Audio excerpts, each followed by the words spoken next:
Harley, hi. How are you? You're the most blessed content. I don't know what that means, but you know what it means. Hello. Anyone else who's out there? Hello. I'm Abers. I play video games sometimes. I also go down Wikipedia rabbit holes with you all sometimes. That's what we do on Sundays around here. That's what we've been doing for the past 22 some odd weeks, which is wild. Today we're on the letter V. We're like almost done with the alphabet, which feels like a huge accomplishment in so many ways. So welcome. It's funny. I don't know why certain letters are more popular than others. There was nothing for V in my notebook today. So I have a few that I was like, if no one's got topics, we can go to mine. But like truly, like Marley, if you've got a V topic, anyone else out there, if you've got a V topic, bring it. Making my morning smoothie. Love that. What kind of smoothie are you making? I appreciate you. Thank you for being here. It's always very lovely to see your screen name pop up, sir. I hope your smoothie is delicious. Should we just get into it? Marley, should we just go for it? I was trying to think if there's any like smoothie ingredients that start with the letter V. It's funny because I don't really have that many topics, and yet I have a Dungeons and Dragons game to get to this afternoon. So there's a part of me that feels a sense of urgency, even though it's fine. We've got plenty of time. Like, I feel as though 4.5 hours should be plenty of time. And yet some of these have gone for like 8 hours because I can't control myself. Velociraptor, done. Yes, Marley, I knew you'd come through. Marley, I knew. Good, perfect. I love it. Okay, on it. We'll do that first, Marley. Why not? D&D, yeah, right? I feel like Sunday is like the most appropriate day for D&D. I mean, anytime that you're able to get like a group of people together to play D&D is appropriate, but there's something specifically about Sundays where it's like, now's the time, you know? It feels that way. Let me get some chill hop going here. Yeah, the group that I'm playing with, schedules just like have not aligned the last couple of months. So we haven't been get together. We have not been able to get together for a really long time. So it's going to be one of those where like I look through my notebook and I'm like, what were our characters doing? Who am I? What's the objective? Who did we kill? Who are we killing now? You know what I mean? Like I have no clue. Ooh, you know what? I'm not playing Get in the Car Loser. We're not raising money for charity today because I meant to say this. Actually, I'm glad that Nightbot reminded me. First of all, I need to turn off those timers. But, oh my God, I am forever humbled and in awe of the fact, don't cry about it. It's Sunday. Sunday's not a day for crying. I'm forever humbled by the fact that people like show up and like, so it was a 3-hour stream through this thing called Seasons of Pride, which is put on by Midboss. So Midboss is a queer-owned game development company, right? And so they throw this event every July called Seasons of Pride because the idea is like, Pride is all year round. It's not just June, right? Gay people exist all year round. So they kind of carry Pride into July. And they ask queer streamers to stream, and they give out Steam keys to indie games developed by queer folks. And then ask that you just raise money for charity. And so it was only a 3-hour stream, and I was really nervous. I was like, I don't know. I don't know if I'm going to be able to raise that much money. So I was like, let's like shoot low, and go with like 100 and see if we make it kind of a thing. And you all beautiful people showed up. And we hit $100 like that, man. Like, I want to say within, like, the first hour of that stream, like, people showed up. So thank you to everyone that donated.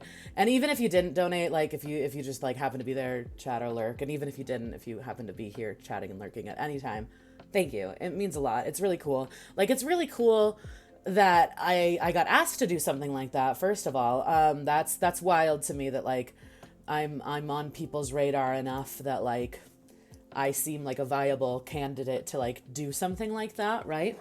But then beyond that, to have people in my corner that like, I put out this thing in Discord that was like, hey, like if you if you follow me on Twitter and you don't mind retweeting this, that would be great.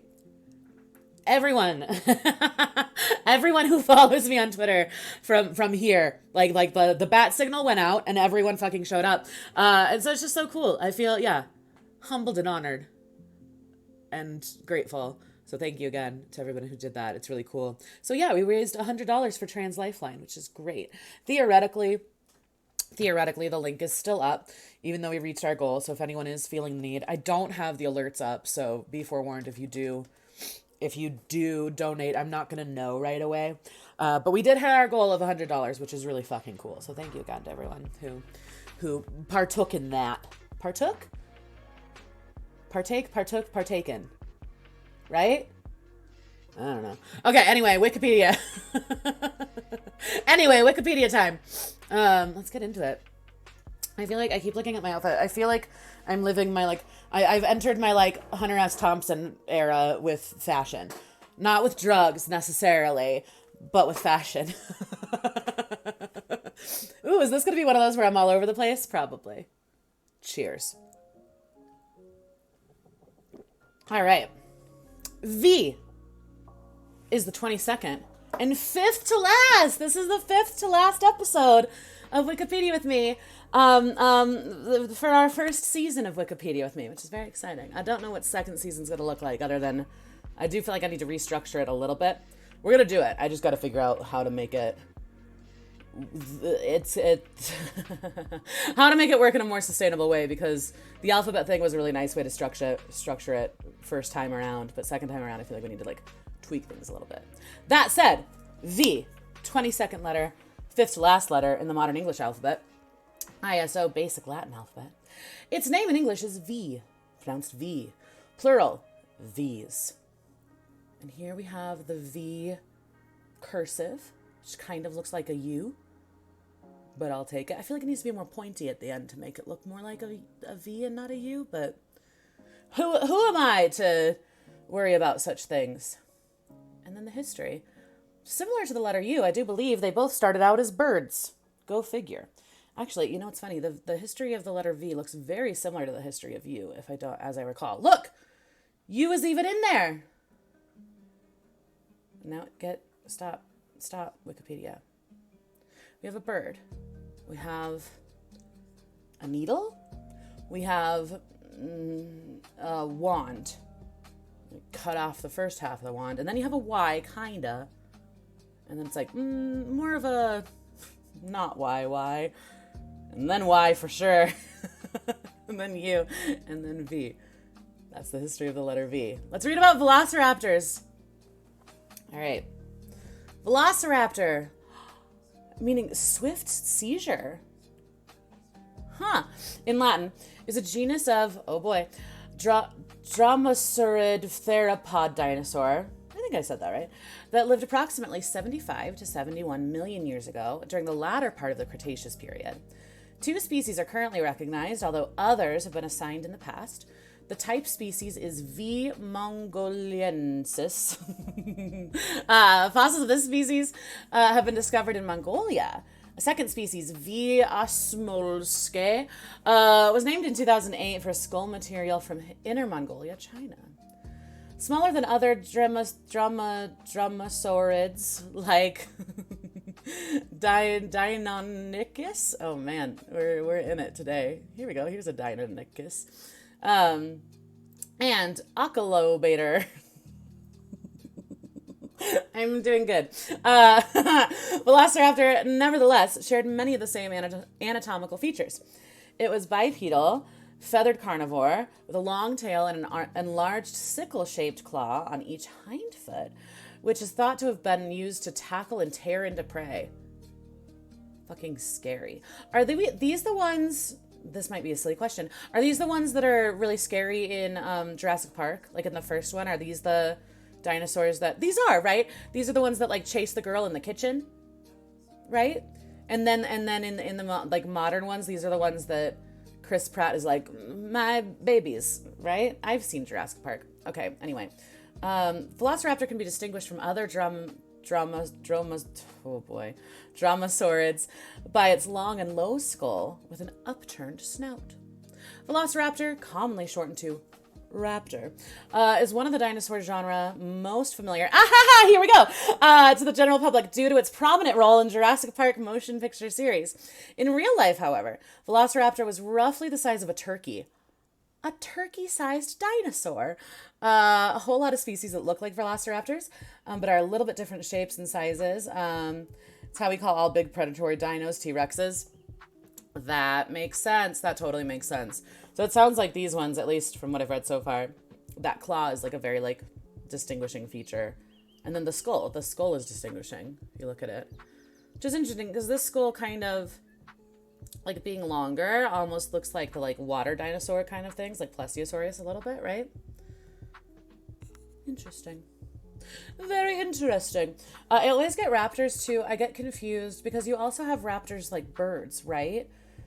And oh man, now I have to Google other things. But like when you say raptors, when it comes to like predatory birds, does that encompass things like hawks and eagles, or is that different? Hold on. Raptor bird. Or is raptor its own bird species? Birds of prey in general. Birds of prey, predatory birds known as raptors. Okay. Interesting. So I wonder too, like what the connection is in terms of like the naming of like predatory birds as being raptors, if that's connected to the idea of these dinosaurs, or if it's like a different thing. Do you know what I mean? Longmouth reminds me of crocs. Yeah, crocs and alligators, totally. There's something kind of aquatic-ish about it, right? Powerful bites, yeah. Sketch, scary. Cool, scary. Turkey-sized dinosaurs. I don't know why that seems almost more intimidating than a T-Rex, right? I don't know, maybe because like the idea of like a flock of dinosaurs is like scary. Or maybe it's because of Jurassic Park. We'll never know. Let's see. Something about a turkey. Right, considerably smaller than approximately 2 meters, 6.5 feet tall, and 90 kilograms, 200-pound reptiles seen in the novels and films, which were based on members of the related genus Deinonychus. Okay, so similar idea. Today, Velociraptor is well known to paleontologists, with over a dozen described fossil skeletons, the most of any dromosaurid. One particularly famous specimen preserves a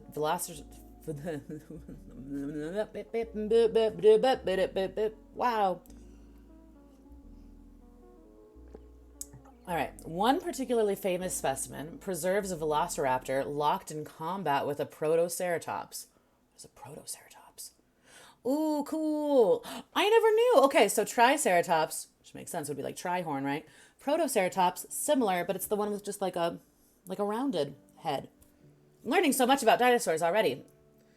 Dinosaurs are really cool. I feel like I know very little about dinosaurs. I have Dinotopia, like childhood book that has these like beautiful watercolor paintings of dinosaurs. And I remember like reading it as a child, but really just like looking at the pictures. I should actually read it. I'm sure there's like a wealth of information there. All right, Marley, as per the usual, and feel free to make smoothies and do what you got to do. But if there is anything in particular that you want me to like research, look into, let me know and I will do it. We have history of discovery, additional species, which that might be interesting since you mentioned that like we refer to a lot of different dinosaurs as raptors that are not necessarily raptors, right? Description, skull, postcranial skeleton feathers, classification, paleobiology, paleoenvironment, cultural significance. So many things. Nothing in particular. Don't feel obliged to read every section. Thank you. I appreciate that. Shout out to Land Before Time. I know. Oh, man. It's so sad, but so good. I don't really remember. I know that there were like, how many Land Before Times were there? Like 7? I remember the first one because the first one is like heartbreaking. Oh, man. Yeah. Such a good movie. I feel like that's one that I need to revisit at some point because I really haven't watched it since I was like a little kid. But it's just classic. That's Don Bluth, right? That's one of the Don Bluth like era of animation. That was like kind of like a golden age of animation, like animated movies, I feel like. I don't know, I could be making that up, but like it's a good one. All right, let's see. History of Discovery. I might skip this, but we'll look at pictures and read captions. Here's a photograph of Flaming Cliffs, Mongolia. Here's a holotype skull of V. mongoliensis on display at the American Museum of Natural History. Is that the one in DC? I want to go there at some point. Oh, no. This is the one in New York. I actually think have I been to the one in New York? I feel like I have, maybe, when I visited my sister. This was a while back. Additional species. This, I think, might be interesting. Maxillae and lacrimal, the main tooth-bearing bones of the upper jaw, the bone that forms the anterior margin of the eye socket, respectively, recovered from the Bayan-Mandahu Formation in 1999 by the Sino-Belgian dinosaur expeditions, were found to pertain to Velociraptor, but not to the type series. Oh my god, dude. Why am I struggling so hard? 13 sequels? One in 2016? That is wild. That is wild. Like, I remember there being a couple when I grew up, but like truly like the one that I like grew up on was the first one, right? 13 sequels. That's a lot. Dare I say too many? I don't actually know. Maybe there's some golden gems in there. Maybe it's time to revisit the entire series. Maybe I've been sleeping on Land Before Time beyond the first one. The first one's just like so good though. When you make something that good, it's like hard to replicate that magic or create something that like lives up to it in its own way. You know what I mean? That's why I think sequels are so hard. Or just like, I don't know, like with Wrath coming out, it's like so hard to like improve upon the original like game. Although what I've heard from a lot of people is that Wrath is like their favorite expansion. So I'm excited to see that. But yeah, it's just interesting. It's interesting when you strike gold on your first shot at something, then to like continue on and try to like live up to that is a tricky thing. I like how seriously I'm talking about Land Before Time. Okay. Difficulty reading. Gonna be fine. Okay. Pertain to Velociraptor, not to the type species V. mongoliensis. Pascal Godefroy and colleagues named these bones V. osmolske for the Polish paleontologist Halska Osmolska in 2008. However, 2013 study noted that while the elongated shape of the maxilla in V. amolske is similar to that of V. mongoliensis, phylogenetic analysis found it to be closer to the Linheraptor. Okay, so it does seem like, okay, so we've got like Velociraptor, right? And maybe this is what you were saying, Marley. So there's various types of like raptors, but they're not all Velociraptors, but everyone refers to them as Velociraptors. Is that what you were saying?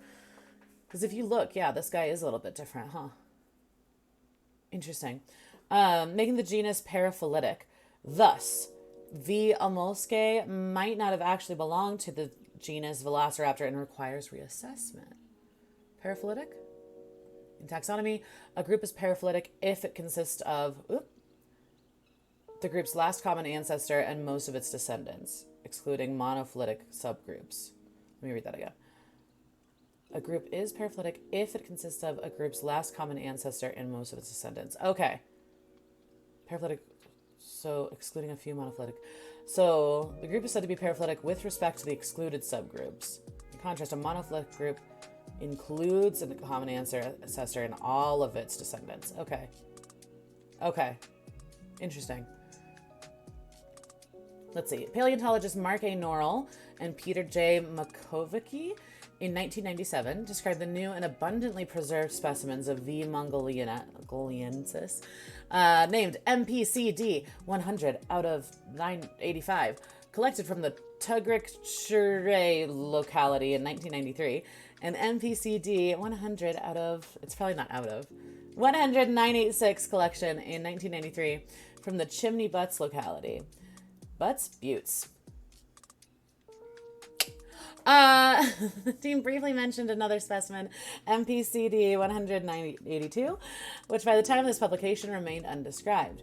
In 1999, Norrell and Makovicki, I'm struggling to read today. I feel like warming up with like a dinosaur article. You know what I mean? It is not your fault. This is I chose this life. Okay, anyway. Makovicki provided more insights into the anatomy of Velociraptor with additional specimens. Among these, MPCD 10982 was partially described and figured and referred to V. mongoliensis. This one's tricky for me. Mainly based on cranial similarities with the holotype skull, although they stated that differences were present between the pelvic region of the specimen and other Velociraptor specimens. This relatively well-preserved specimen, including the skull, was discovered and collected in 1995 at the Bainzak locality, more specifically at the Volcano sublocality. Martin Kundrat, in a 2004 abstract, compared the neurocranium of MPCD 10982 to another Velociraptor specimen, MPCD 10976. He concluded that the overall morphology of the former was more derived, advanced than the latter, suggesting that they could represent distinct taxa. During the description of Sagan, in 2006, the skull of MPCD 10982 figured and compared to other Velociraptor skulls. In conclusion, many skulls that look like Velociraptors, not actually Velociraptors. This is one of those situations where I'm like not even comprehending what I'm reading. Let's see. Mark J. Powers, in his 2020 master thesis, fully described MPCD 10982, which concluded to represent a new and third species of Velociraptor. This species, which he named V. vadorostrum, was stated to mainly differ from other Velociraptor species in having a shallow maxilla morphology. Powers and colleagues also in 2020 used morphometric analyses to compare several dromosaurid maxillae and found that the maxilla of MPCD 10982 to strongly differ from specimens referred to Velociraptor. They indicated that this specimen, based on these results, represents a different species. That makes sense. In 2021, Powers with the team used principal component analysis. What is that? Principal components of a collection of points in a real coordinate space are sequence of p unit vectors where the ith vector, I don't even, listen, I can't be bothered. I can't. No, not today. Not today. Not today, Wikipedia. Okay, anyway. So they use this really cool technique to separate dromosaurid maxillae, most notably finding that MPCD 192 falls outside of the intraspecific,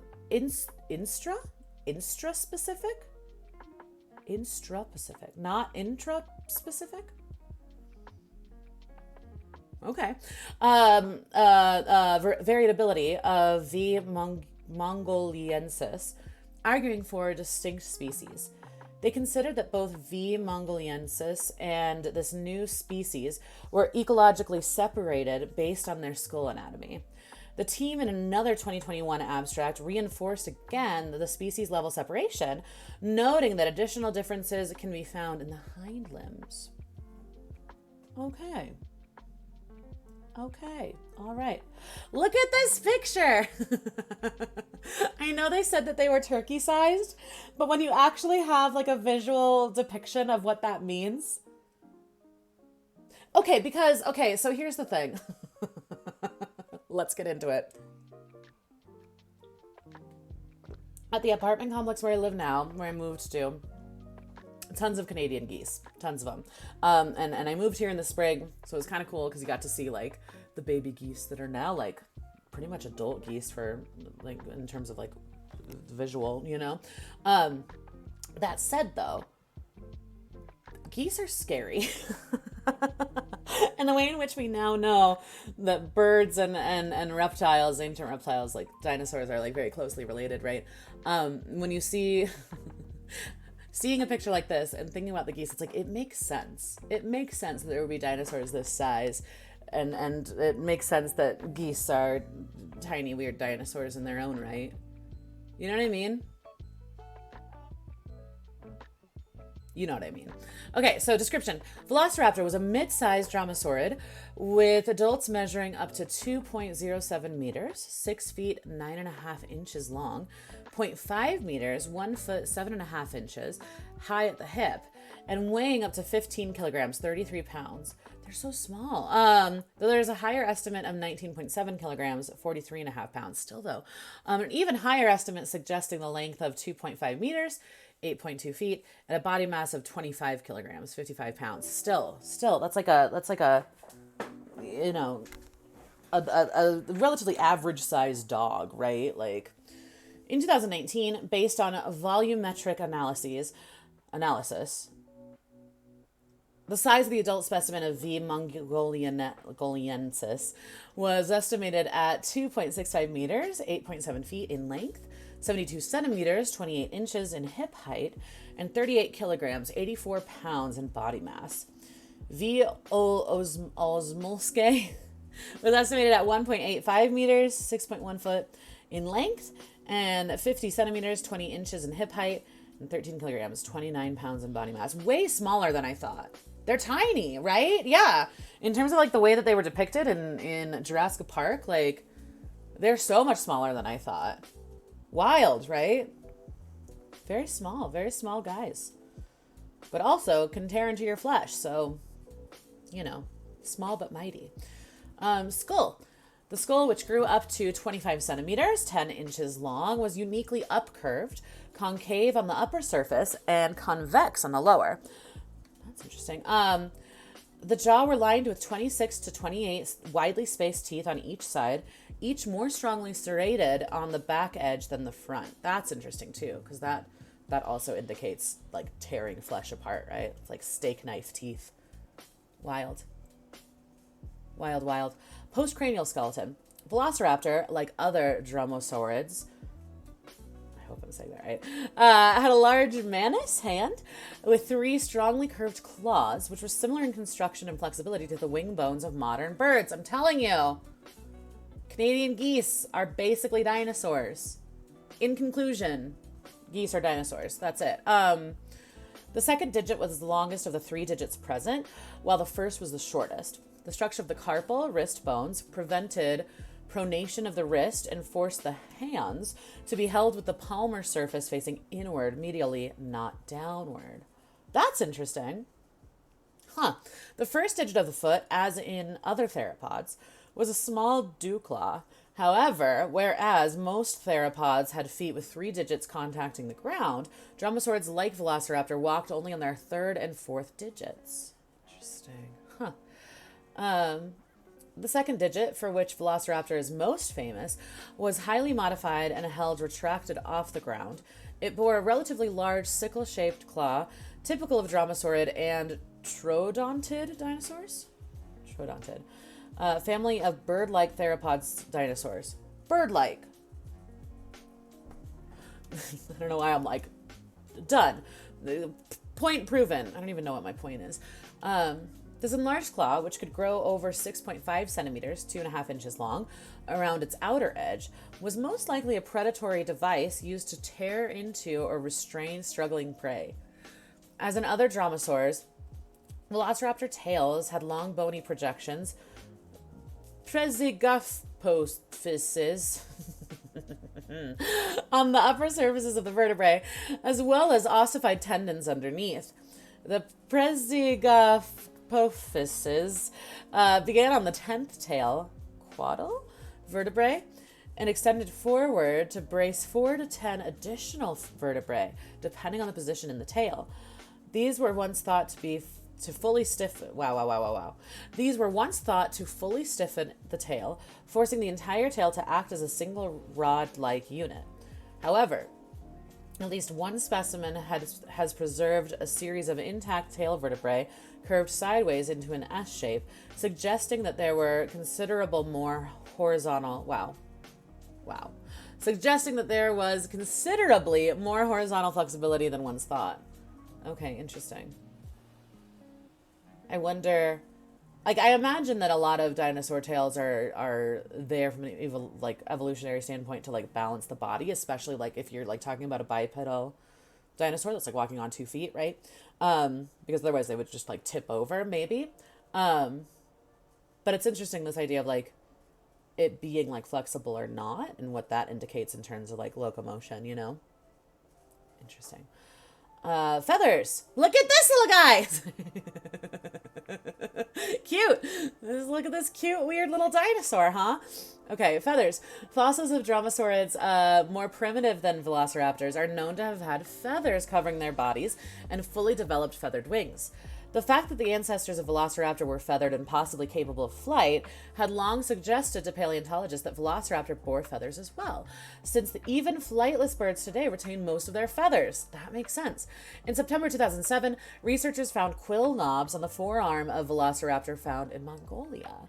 These bumps on bird wing bones show where feathers anchor, and their presence on Velociraptor indicate it too had feathers. According to paleontologist Alan Turner, a lack of quill knobs does not necessarily mean that a dinosaur did not have feathers. Finding quill knobs on Velociraptor, though, means that it definitely had feathers. This is something we'd long suspected, but no one had been able to prove. Cool. That's interesting. Co-author Mark Norrell, curator in charge of fossil reptiles, amphibians, and birds at the American Museum of Natural History, also weighed in on the discovery, saying, "The more we learn about these animals, the more we find there's basically no difference between birds and their closely related dinosaur ancestors like Velociraptor."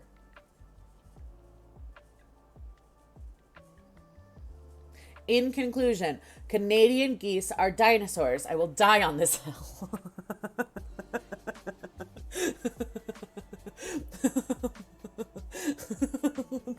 It's a weird hill to die on, but you know. Okay, anyway, both have wishbones, brooded their nests, possess hollow bones, and were covered in feathers. If animals like Velociraptor were alive today, our first impression would be that they are just very unusual looking birds. That's interesting. Okay, but here's another question. So it's been a minute since I took an animal biology class or anything of the sort. So you've got warm-blooded creatures and you've got cold-blooded creatures, right? And reptiles are cold-blooded. I would imagine that dinosaurs were cold-blooded, although I'm not sure what kind of technology would be necessary in order to indicate that, right? Although I don't know, just maybe studying behavior would tell us that they're cold-blooded. Are birds cold-blooded or warm-blooded, or is it a weird combination? I'm vaguely recalling that they're kind of neither, but now I need to look. Birds, cold or warm-blooded? I'm not the only person to have Googled this. Warm-blooded. Okay, so there's a major difference, right? But then the question, okay, so birds are warm-blooded. Okay, so mammals and birds are warm-blooded. Okay, but what about dinosaurs? Dinosaurs, cold or warm-blooded? One of the oldest questions in paleontology. Now we think we have a consensus that most dinosaurs were warm-blooded. So they really are more related to birds than reptiles. I love science. I know, I do too. It's pretty cool, right? It's interesting. It's funny because I grew up I don't know, I was raised in a Christian school, for one. And generally speaking, Christianity and a lot of dogmatic religion is kind of scared of science for various reasons. So I didn't really get proper science classes until I switched to public school in 5th grade. And I remember really loving science, but always feeling a little bit out of my depth with science. But it's so interesting. It's so fascinating. And I think really when I really started to own and actually get into science was when I was studying anthropology. Granted, my degree is in cultural anthropology, so you're not really getting into the sciencey stuff as much. But I took a forensic anthropology class, which was all about studying human anatomy and bones specifically. Which was cool because then they're one of the components of that class was being able to identify, is this a human bone or is this an animal bone? Because often in crime scenes, that's something that people will get mixed up and think that it's a human bone when really it's a coyote rib or whatever, right? So that was a really cool science class. And then I also took anthropology of primates, which was amazing. And then I think I took just an evolutionary biology class, which that shit's cool. That shit's cool. So I get into this. I don't feel super knowledgeable about it, but I find it to be very interesting. It's interesting, right? It's cool. Yeah, it's funny to me too, like learning things about this, that it's like we grow up with like such like, I don't know, I grew up with such a like distinct idea of like dinosaurs are giant lizards. Like that's the way that they were depicted to me. That's the way I like made sense of their like existence. But like in reality, they're giant birds. Wild. Fucking wild. Okay, let's see. According to Turner and co-authors Norell and Peter Makovicky, quill knobs are not found in all prehistoric birds, and their absence does not mean that an animal was not feathered. Flamingos, for example, have no quill knobs. But however, their presence confirms that Velociraptor bore modern-style wing feathers with a rachis and vein formed by barbs. The forearm specimen on which quill knobs were found, specimen number IGM 100-981, represents an animal 1.5 meters, 4 feet 11 inches in length, and 15 kilograms, 33 pounds in weight. Based on the spacing of the 6 preserved knobs in this specimen, the author suggested that Velociraptor bore 14 secondaries, wing feathers stemming from the forearm, compared with 12 or more in Archaeopteryx, 18 in Microraptor, and 10 in Navis. Let's take a look. Okay, all right. This is a winged boy. Microraptor. Hold on, I want to go back. This says something about German. The German name, Urvogel. Sorry, okay. Microraptor, just a tiny boy. And then Navis. Okay, cool. This type of variation in the number of wing feathers between closely related species, the authors asserted, is to be expected given similar variation among modern birds. Turner and colleagues interpreted the presence of feathers on Velociraptor as evidence against the idea that larger, flightless Maniraptorans lost their feathers secondarily due to larger body size. Interesting.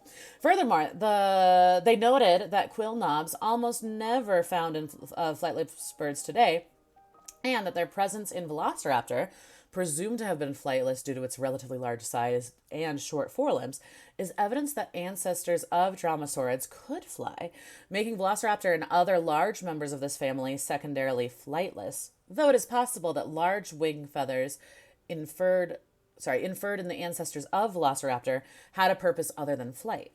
The feathers of flightless Velociraptor may have been used for display, for covering their nests while brooding, or for added speed and thrust while running up inclined slopes.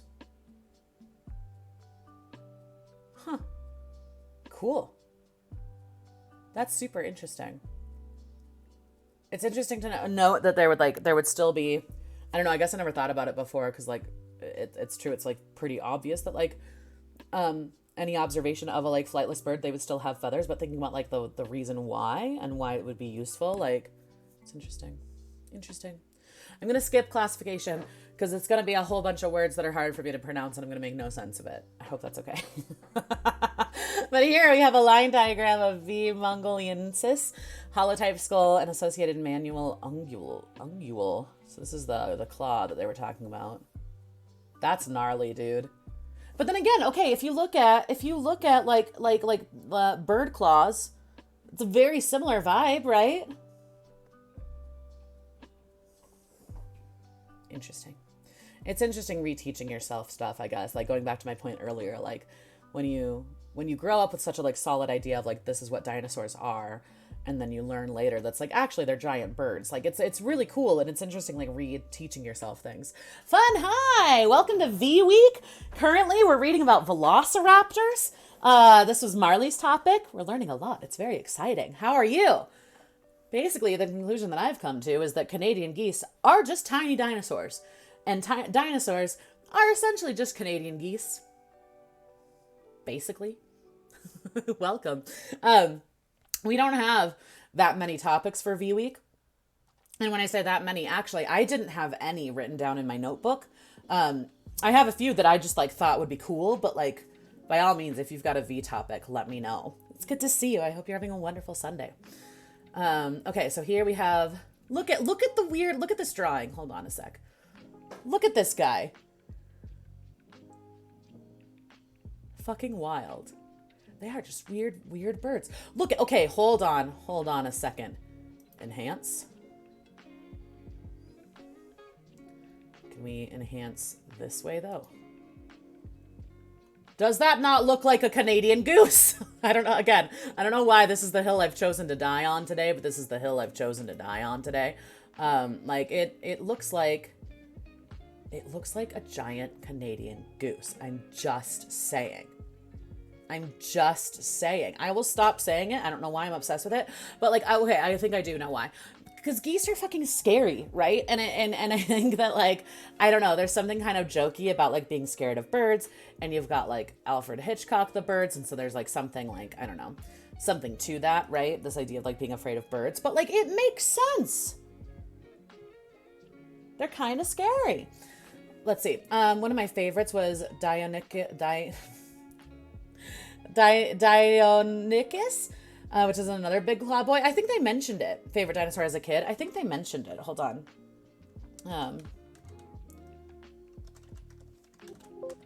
Oop, there it is. Smaller ones. Deinonychus. So similar idea. Yeah. Similar idea. Not in the same family of dinosaur, but they've got a lot of similarities to them. Cool. I love that you had a favorite dinosaur as a kid. I feel like I really liked Triceratops, but going back to what Marley said, I think I really liked Triceratops specifically because of Land Before Time, which doesn't like delegitimize it, but for some reason in my mind, it's like, it's not the same as like truly having a favorite dinosaur, you know what I mean? But I did like Triceratops. I thought they were pretty cool. I thought they're pretty neat. Okay, let's see. Where are we at? Okay, this picture distracted me. The size of Velociraptor 2 compared with other dromaeosaurs. Okay, so if you see, this is the other thing. Because of movies like Jurassic Park, I think there's also this like assumption in my mind that velociraptors were like big, right? And they're not. They're like turkey size. Look at this guy in comparison to the human. Like this is the size that a velociraptor would be. Again, basically turkey size is what they said. Basically a Canadian goose. Okay, I'm done. Am I? Probably not, but maybe. But am I? We'll never know. The world may never know. Okay. Still terrifying. That's what I'm saying. Well, and especially because they were talking about their teeth earlier, and their teeth are like super serrated on the back end, basically. So it's like that's made for tearing into flesh. Their little hook, the little hook that they have on their fingers. Their claw fingers are made for tearing into flesh. Yeah, scary. Well, and I was saying too, like I almost feel like tiny dinosaurs like this are kind of scarier in some ways than a T-Rex, because like a giant T-Rex, like, not to bring everything back to WoW, but like giants in WoW, it's like you see them from like a mile away. So generally speaking, they're not as dangerous as like smaller, faster enemies, right? So the idea of like a flock of velociraptors chasing you versus a T-Rex chasing you, I don't know, both are terrifying, but you know what I mean. All right, here we go. We got all sorts of little weird bird dinosaur boys. Paleobiology. Do we want to get into this? We probably want to get into this. Look at this picture. Wow. Okay, anyway. Fighting dinosaurs. That's wild to find skeletal structures in that like positioning. That's really cool. Okay, so the fighting dinosaur specimen found in 1971 preserves a Velociraptor mongoliensis and Protoceratops andrewsi in combat and provides direct evidence of predatory behavior. When originally reported, it was hypothesized that the two animals drowned. That's interesting. However, as the animals were preserved in ancient sand dune deposits, it is now thought that the animals were buried in sand, either from a collapsing dune or in a sandstorm. Burial must have been extremely fast, judging from the lifelike poses in which the animals are preserved. That's fucking wild. That's like some Pompeii shit. You know what I mean?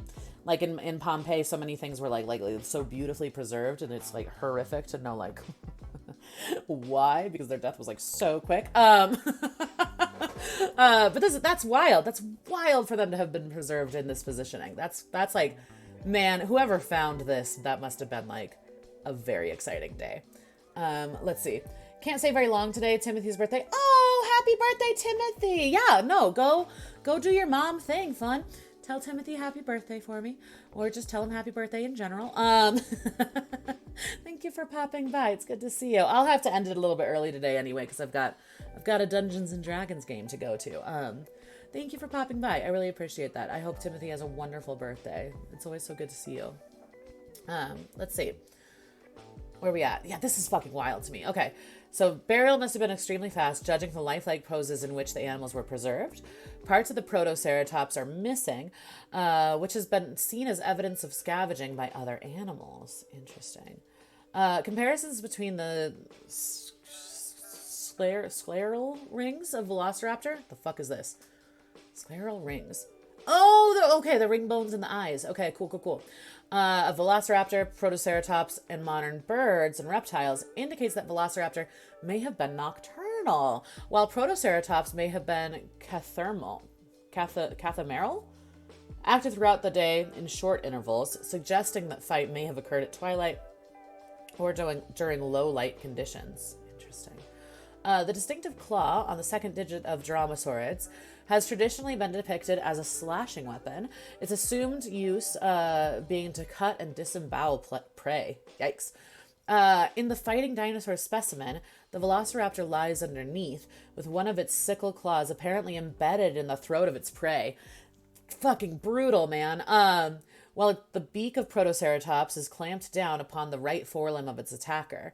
This suggests Velociraptor may have used its sickle claw to pierce vital organs of the throat.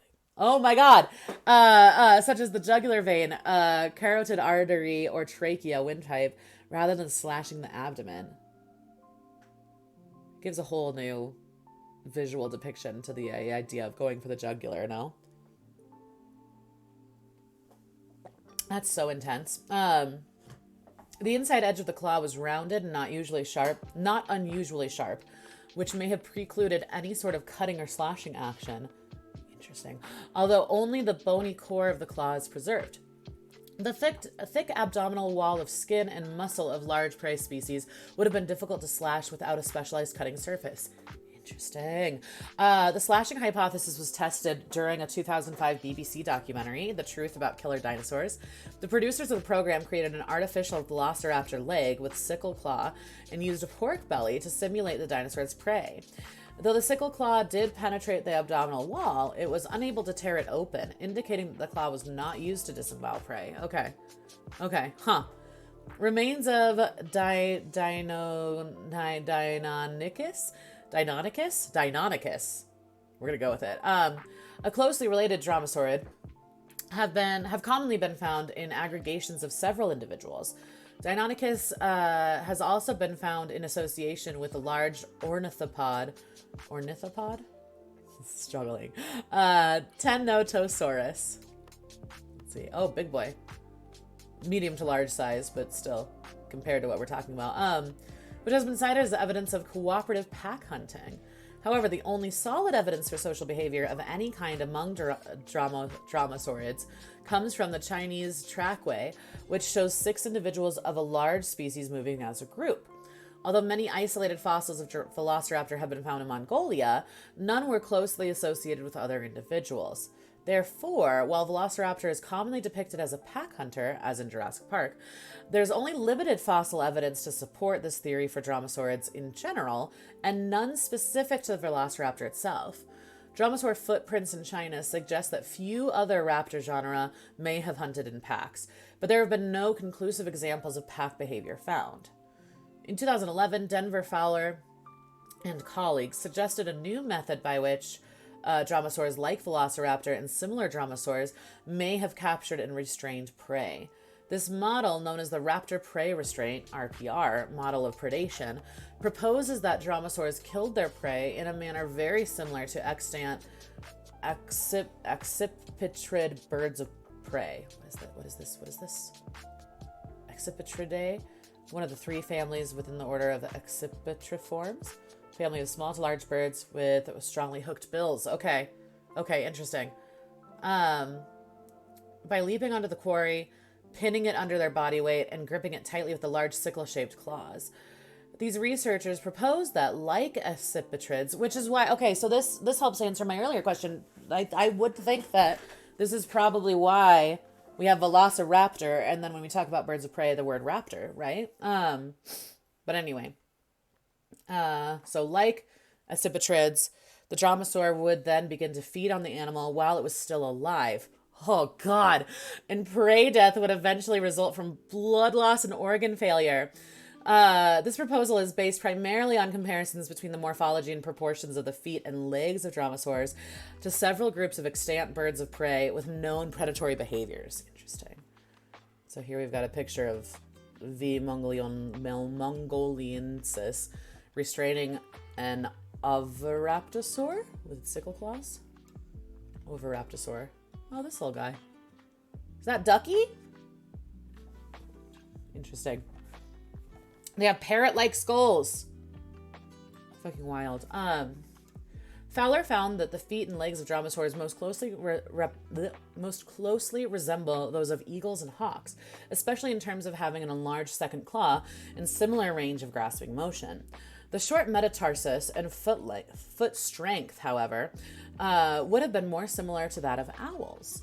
The RPR method of predation would be consistent with other aspects of velociraptors' anatomy, such as their unusual jaw and arm morphology. The arms, which could exert a lot of force, but were likely covered in long feathers, may have been used as flapping stabilizers for balance while atop a struggling prey animal, along with the stiff counterbalancing tail. The jaws, thought by Fowler and colleagues to be comparatively weak, would have been useful for row-saw motion bites like the modern-day Komodo dragon, which also has a weak bite to finish off its prey if the kicks weren't powerful enough. These predatory adaptations working together may also have implications for the origin of flapping in paravians. Paravians? Paraves are a widespread group of theropod dinosaurs that originated in the Middle Jurassic. In addition to the extinct dromaeosaurids, troodontids, and the group also contains avialins. Okay, so bird species. Okay. So these predatory adaptations working together may also have implications for the origin of flapping and paravians. Widespread group of dinosaurs that includes birds. Okay, all right, cool. Examinations of the endocranium of Velociraptor indicate that it was able to detect and hear a wide range of sound frequencies, 2,368 to 3,965 hertz, and could track prey with ease as a result. The endocranium examinations also further cemented the theory that Dromaeosaur was an agile, swift predator. Fossil evidence suggesting Velociraptor scavenged also indicates that it was opportunistic and actively predatory animal, feeding on carrion during times of drought or famine, if in poor health, or depending on the animal's age. Interesting. Okay, so these guys were scavengers and fucking hunters, and they would eat their prey while still alive. That's wild to me. Let's see. Scavenging behavior. In 2010, Hone and colleagues published a paper on their 2008 discovery of shed teeth, of what they believed to be a velociraptor, near a tooth-marked jawbone of what they believed to be a protoceratops in the Bayan-Mandahu Formation. The authors concluded that the find represented late-stage carcass consumption by Velociraptor, as the predator would have eaten other parts of the freshly killed protoceratops before biting the jaw area. The evidence was seen as supporting the inference from the fighting dinosaurs fossil that Protoceratops was part of the diet of Velociraptor. In 2012, Hone and colleagues published a paper that described a Velociraptor specimen with a long bone of an Azhdarchid pterosaur in its gut. This was interpreted as showing scavenging behavior. Interesting. It's interesting, too. I mean, maybe this is true of other animals. I don't really know, but to be both a hunter and a scavenger. That's interesting to me. The word opportunistic makes a lot of sense. A lot of sense in this context. Metabolism. Velociraptor was warm-blooded to some degree, as it required significant amount of energy to hunt. Modern animals that possess feathery or furry coats, like Velociraptor did, tend to be warm-blooded since these coverings function as insulation. However, bone growth rates in dromaeosaurids and some early birds suggest a more moderate metabolism compared with most modern warm-blooded mammals and birds. The kiwi is similar to dromaeosaurids in anatomy, feather type, bone structure, and even narrow anatomy of the nasal passages, usually a key indicator of metabolism. The kiwi is highly active, if specialized flightless bird, with stable body temperature and fairly low resting metabolic rate, making it a good model for the metabolism of primitive birds and dromaeosaurids. Interesting. Paleopathology. One velociraptor, mongoliensis, skull bears two parallel rows of small punctures that match the spacing and size of velociraptor teeth. Scientists believe that the wound was likely inflicted by another velociraptor during a fight. Further, because the fossil bone shows no sign of healing near the bite wounds, the injury probably killed it. Another specimen found with bones of an Azhdarchid pterosaur within its stomach cavity, was carrying or recovering from an injury sustained to its ribs. From evidence on the pterosaur bones, which were devoid of pitting or deformations from digestion, Velociraptor died shortly after, possibly from earlier injury. Interesting. Huh. Paleo environment. Again, these pictures are wild. Wild. All known specimens of Velociraptor mongoliensis were discovered in the Dochta formation, also spelled Jadokta. Sorry about pronunciation, always. In the Mongolian province of Omnogovi. Species of Velociraptor have also been reported from the slightly younger Baron Goyot formation of Mongolia, though these are indeterminate and may belong to a related genus instead. These geologic formations are estimated to date back to the Cambrian stage between 83 and 70 million years ago of the late Cretaceous epoch. V. mongoliensis has been found at many of the most famous and prolific Jadokta localities. The type specimen was discovered at the Flaming Cliff site, also known as Bain Zak and Shabarak Usu, while the fighting dinosaurs were found at the Tugrig locality, also known as Tugrugin Shire. The well-known Barungoyet localities of Kulsan and Kirmin Sav have also produced remains which may belong to Velociraptor or a related genus.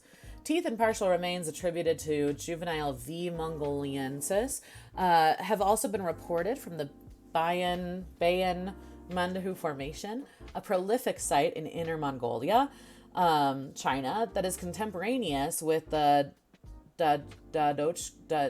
Jadokta Formation. However, these fossils had not been prepared or studied as of 2008. A partial adult skull from the Bayan Mandahu Formation has been assigned to a distinct species, Velociraptor osmolsky. Osmolsky? Drinking water. Thirsty work already, man.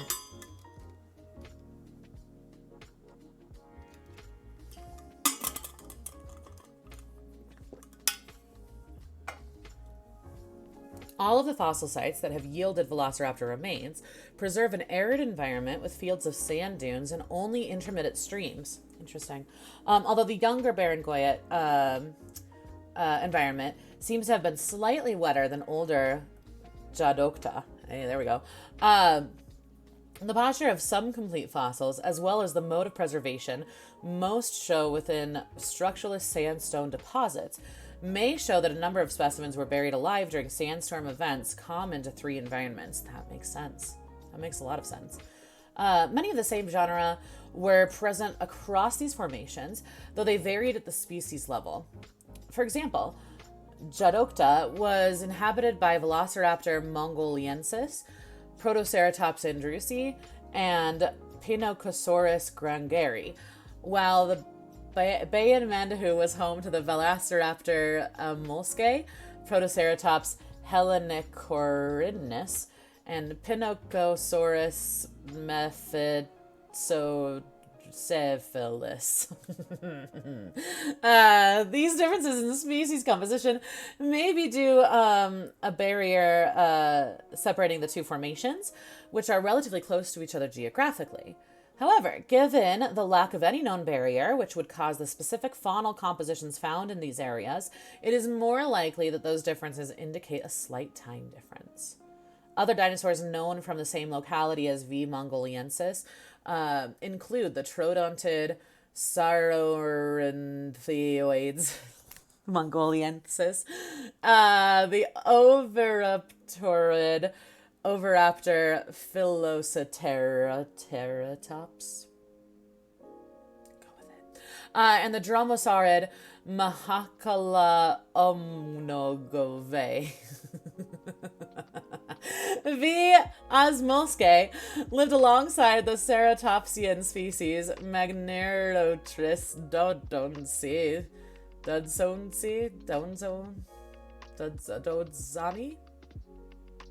as well as the oviraptorid Macerasaurus leptonicus and the Dromaeosaurus exquisitus. Let's see what these look like. Hold on a minute. So we've got this guy. Cool. We got this guy. Excellent. Good. Yes. We got this guy. This guy. I do like the Triceratops and the not Triceratops. What are they called? Protoceratops. Yeah, I like Protoceratops and Triceratops. I don't know why, but I like them a lot. I think they're really cool. They might be my favorites. Magna Roto. This guy's kind of cool looking. And then Oviraptorid. Let's see. Hold on. Wait. Okay. And this guy.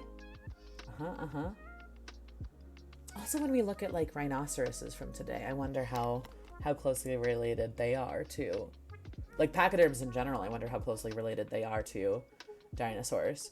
Obviously, they're not feathered, so that kind of takes away from this idea. But I'm just curious, you know, because like skeletal structure-wise, they look fairly similar. Yeah, I don't know. Although are rhinoceroses herbivores? I know hippopotamuses are. I'm pretty sure elephants are too. I don't know about rhinoceroses though. Anyway, let's get into the cultural significance, huh?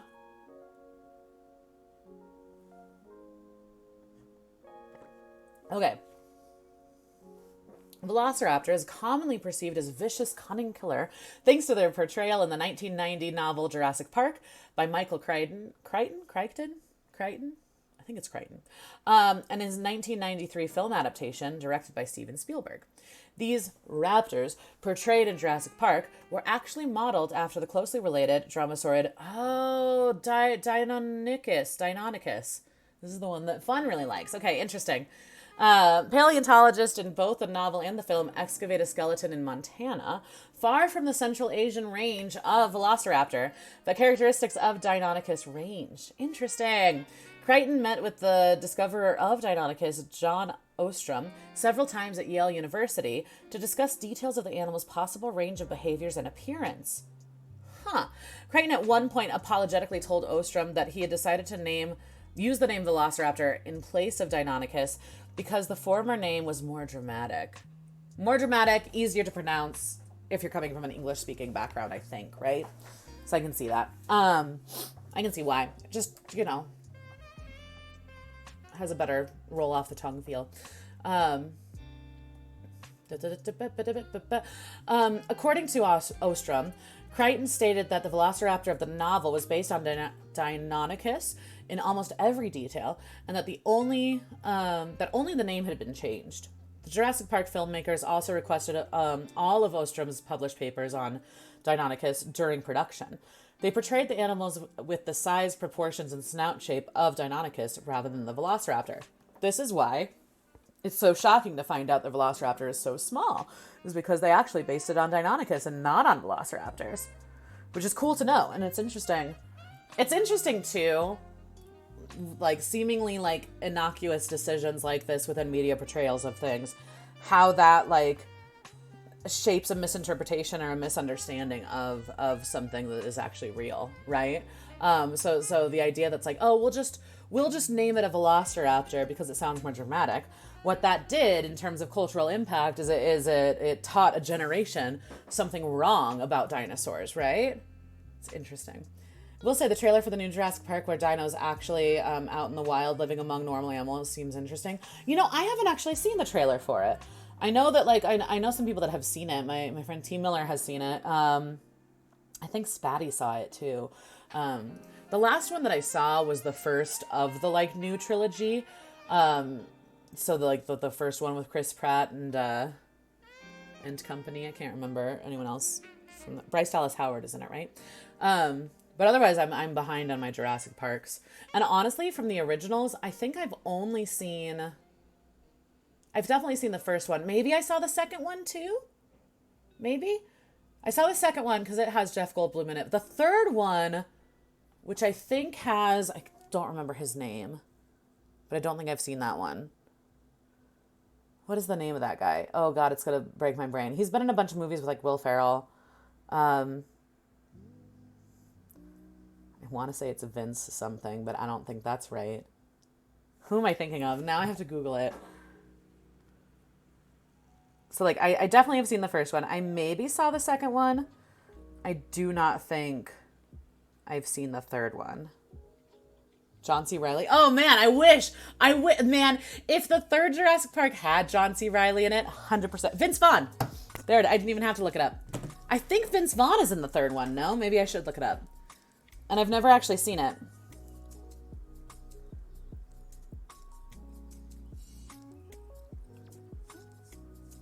I say a bunch of movies with Will Ferrell, and really all I'm thinking of is, like, old school. Although maybe there's other ones that he's been in.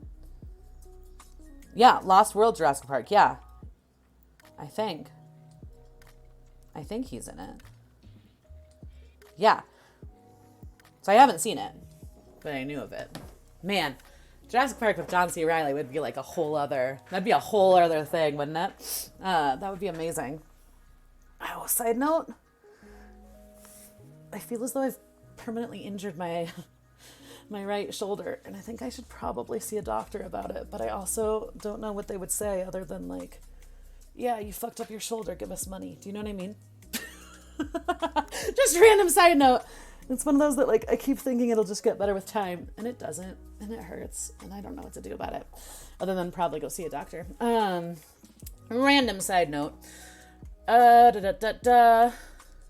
Jurassic Park, misinformation, something, Velociraptors. Okay, cool.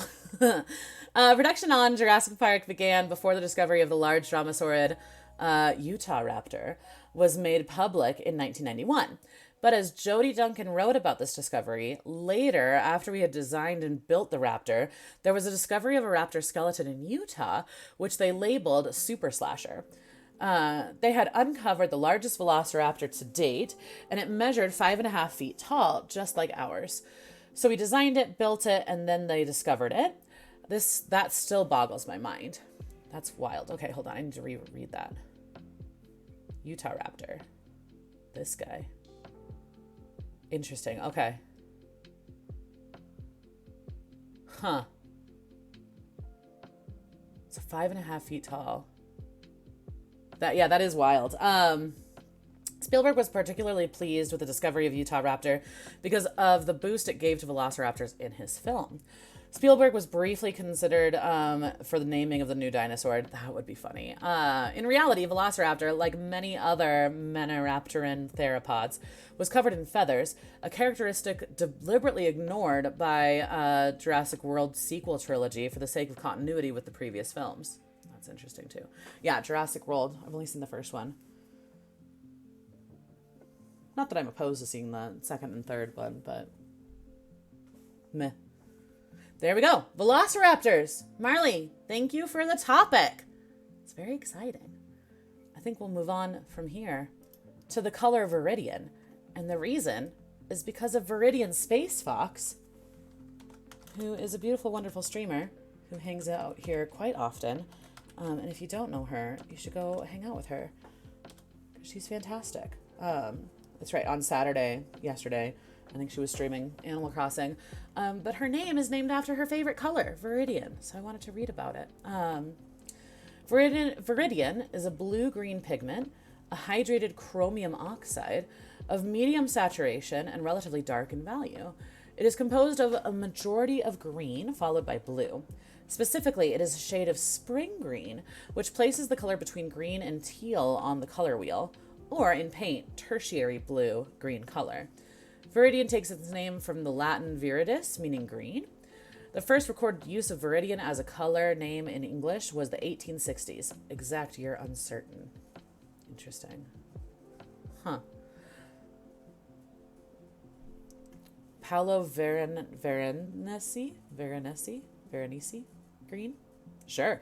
Paolo Veronese green is the color that is called Verde Verones in the Guia de los Coloros. I know how to read things, even in Spanish, which I don't know why my brain is broken today. Guia de Coloraciones. There we go. Guide to Colorations by Rosa Gallego and Juan Carlos Sanz. A color dictionary published in 2005. A color dictionary. Did you know such a thing existed? I didn't know such a thing. It makes sense. I just didn't know. A color dictionary published in 2005 that is widely popular in the Hispanophone realm. Paolo Veronese green was a color formulated and used by the noted 16th century Venetian artist Paolo Veronese. Cool. Huh. Well, maybe we can check him out.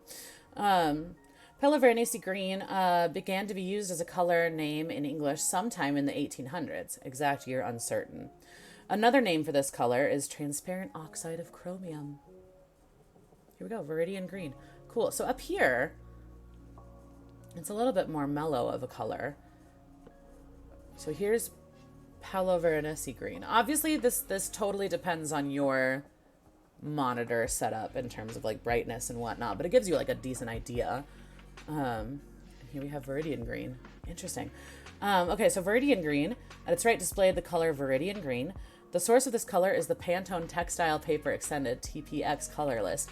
Okay, the Pantone color list I find fascinating too, because it's like very specific and interesting in terms of like labeling and in terms of like,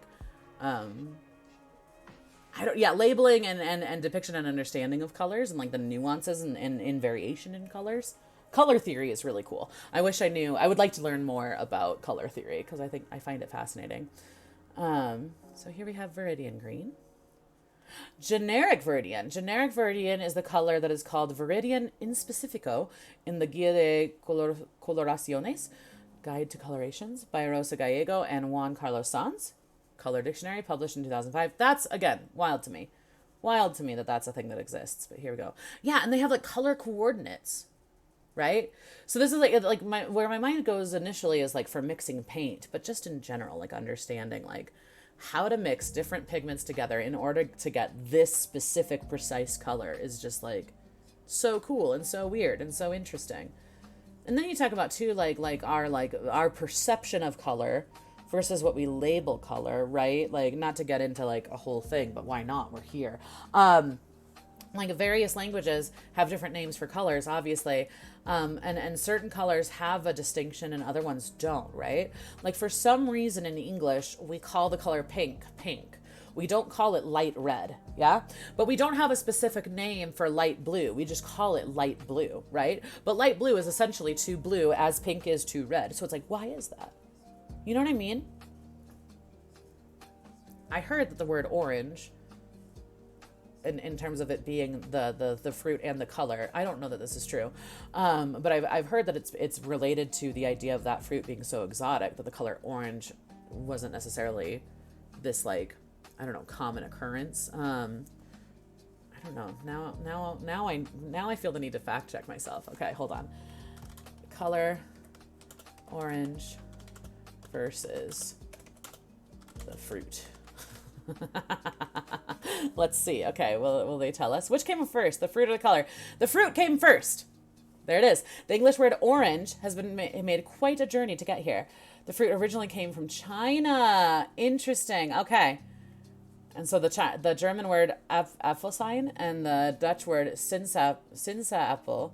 So it's all like related to apples because oranges were such a foreign thing to the English speaking world, right?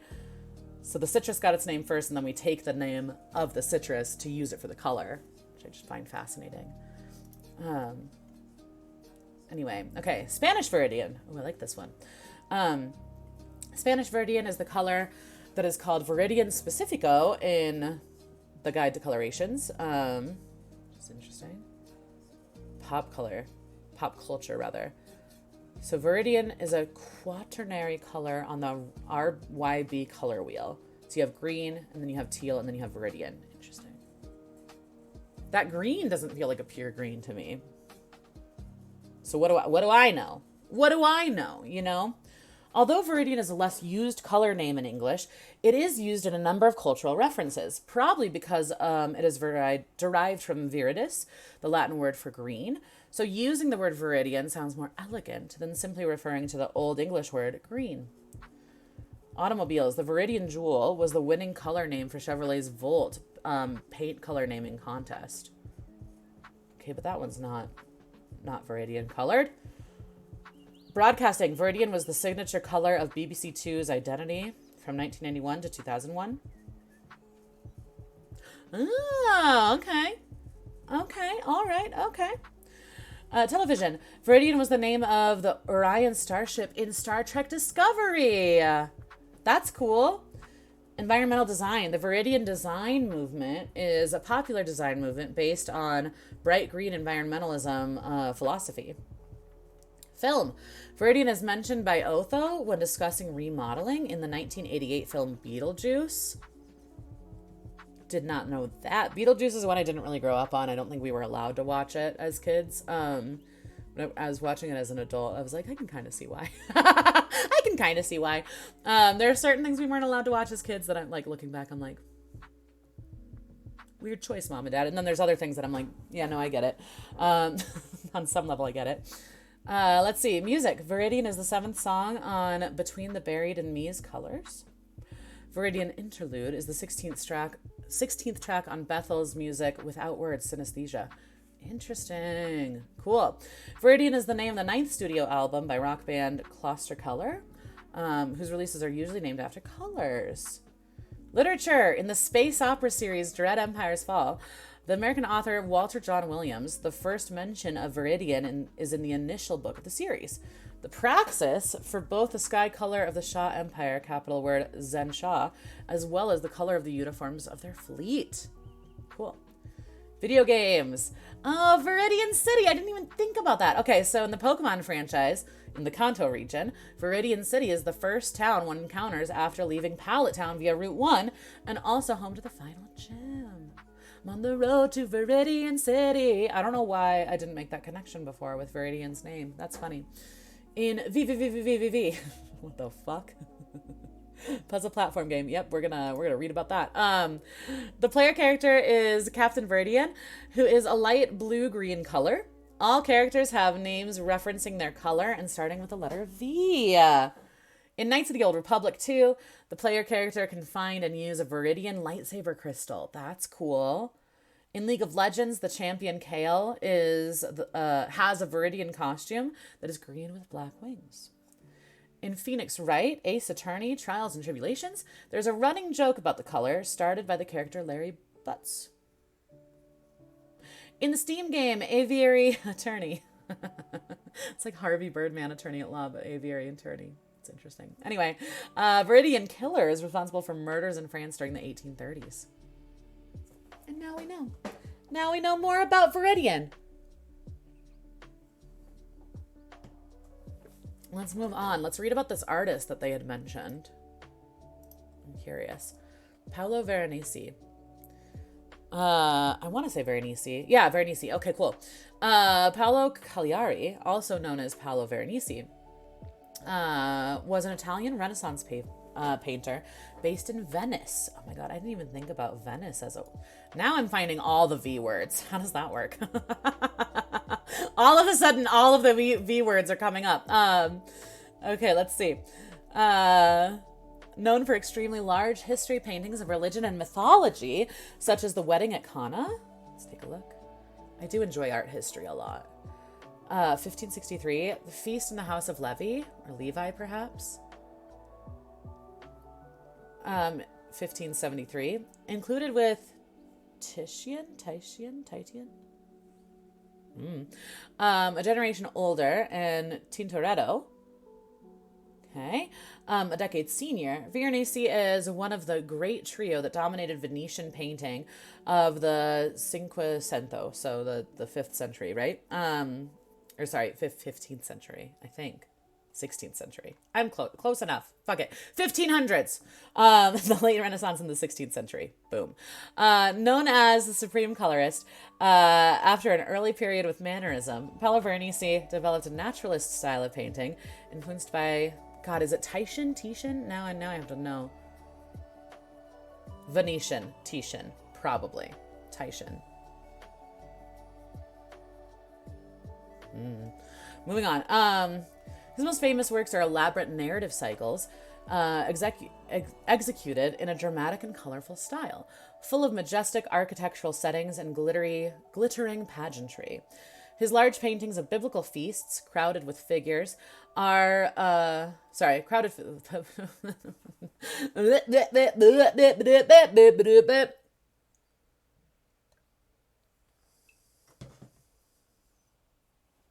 His large paintings of biblical feasts, crowded with figures, painted for the refectories of monasteries in Venice and Verona. Oh my God! Now we have so many V names. Might not do Venice and Verona, but still interesting. Are especially famous, and he was also the leading Venetian painter of ceilings.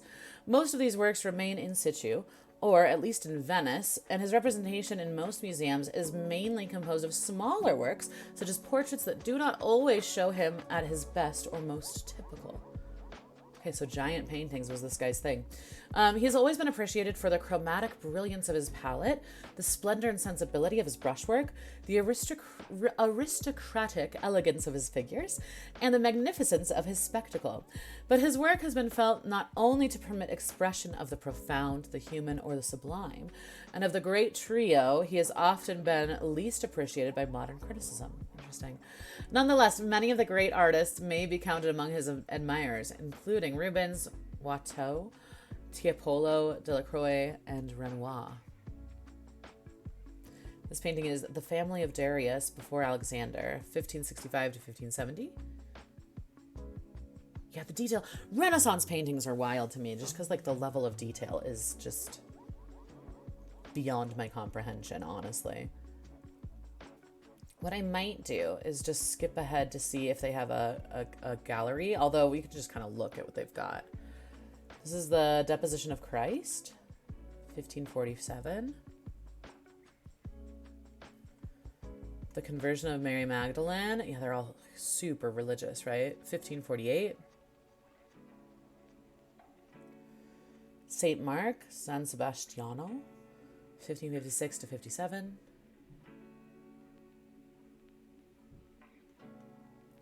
House of Veronese in Venice. Maybe this is Venetian, or not Venetian, wow. Viridian, Jesus. Although it seems a little bit light for Viridian, no? Like this kind of shit, right? Like this is wild to me. Like this, the level of detail in a painting like this is absolutely absurd and remarkable. Remarkable. Like what? Which, like, don't get me wrong, in terms of like Western understanding of art, I think there's a lot of like reverence and kind of like, I don't know, maybe reverence is the right word, but something about like we put Western art on such a pedestal, and I think we have such little, respect and reverence for art from other places, maybe. So it's like I know that we like put an emphasis on like Renaissance like art and music and all of that, which is not to like take away from its brilliance, but I think that we learn so much about that, and we don't learn about art and music from other places in the world as much, you know what I mean? So we think of these as being like the greatest in the world, but in reality it's like we're missing so many great examples from other places in the world, right? This is really fucking cool though, to paint an entire scene like this, like just painting the architecture. And then you look at like okay, look at Homeboy real quick. The level of detail in this dude's outfit. This one dude in this giant painting of a bunch of different people, like fucking wild. It's really cool. Art is cool is what I'm trying to say. What I'm trying to say is art is cool. Painting is cool.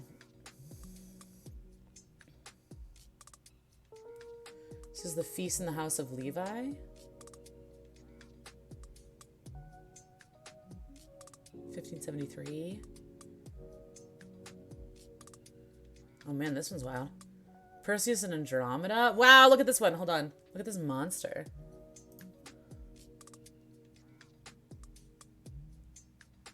What a wild painting. There's so much happening here. Where is dude's head? What's happening? Okay, it's in his shoulder. I found it. I found his head. Don't worry. I found it. It's right here. It was hiding from me. Is Perseus the same as Hermes? In terms of like one is Roman and one is Greek? Now I need to look that up.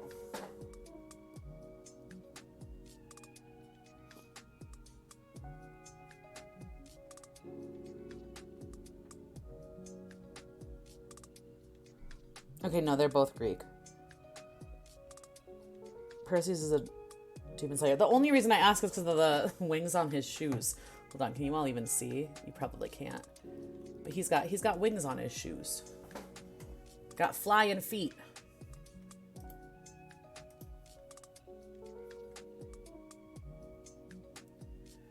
An allegory of wisdom and strength, 1565. You gotta admire how women in Renaissance paintings always have like a nip slip or two. And they don't care. They're just carefree about it, you know? Why not just let one boob hang out? It's fine. It's not a big deal, you know? Here you have the sacrificial death of Marcus Curtius, 1550 to 1552.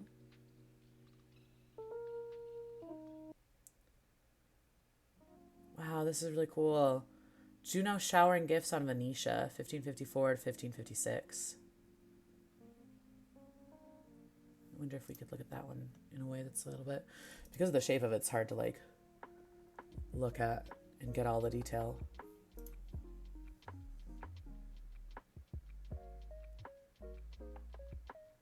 Neat.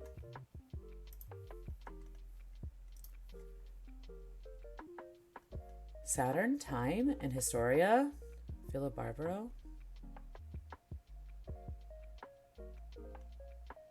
So Villa Barbaro, why are we looking at Villa Barbaro now? Interesting, I don't know.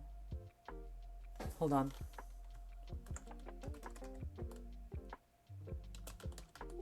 Refractory paintings. What is this? What is this about? Why? What?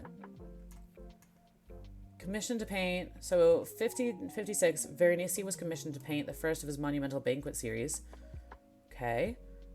Okay. Veronese decorated the Villa Barbaro in Macer. Oh, okay. So these all appear. These are frescoes in Villa Barbaro. Got it. Okay, I understand now. I was very confused. Okay, so these are all frescoes. Cool. So here, look at this fancy lad. Nobleman in hunting attire. Allegory of painting.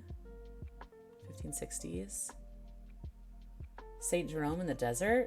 Circa 1584. Fabric too, being able to paint fabric like that. Actually, what impresses me even more, which is not to say this isn't impressive because it is, but what impresses me even more is sculptures from this era and being able to sculpt fabric and make it look like using clay in such a way that you make it look like something as flexible and fluid as fabric. Like that to me is like incredible and mind-blowing. Lucretia, 1580s. Leda and the Swan, 1585. Cool. There you go.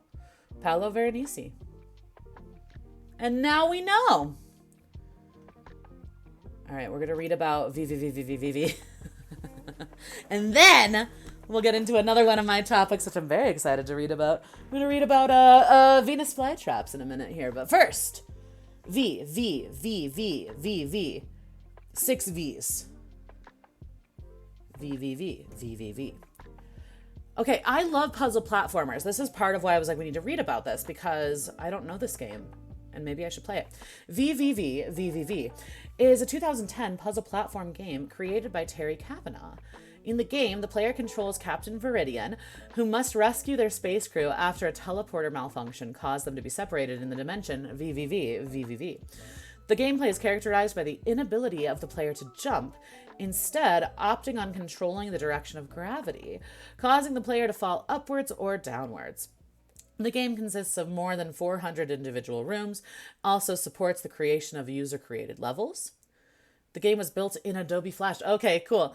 And released January 11th, 2010 for Microsoft Windows and OS X. The game was ported to C++ by Simon Roth in 2011 and released as part of the Humble Indie Bundle number 3. The port to C++ allowed the porting of this game to other platforms such as Linux, Pandora, Nintendo 3DS, and Nintendo Switch. Oh, it's available on the Switch. I'm going to look that up real quick, because if it is, then I can totally... If it is, then I can play it. It is. It's here. They're calling it a 2D action platformer, which is interesting. Let us see.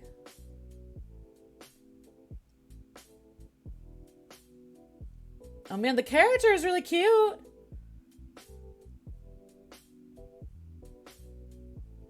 It says nothing about cost as of yet. I want to see some like... Okay, hold on. Let's look at the pictures.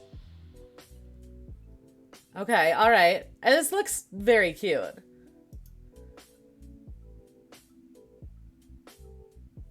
I kind of want to play this game. I didn't even know this game existed, and now I want to play it.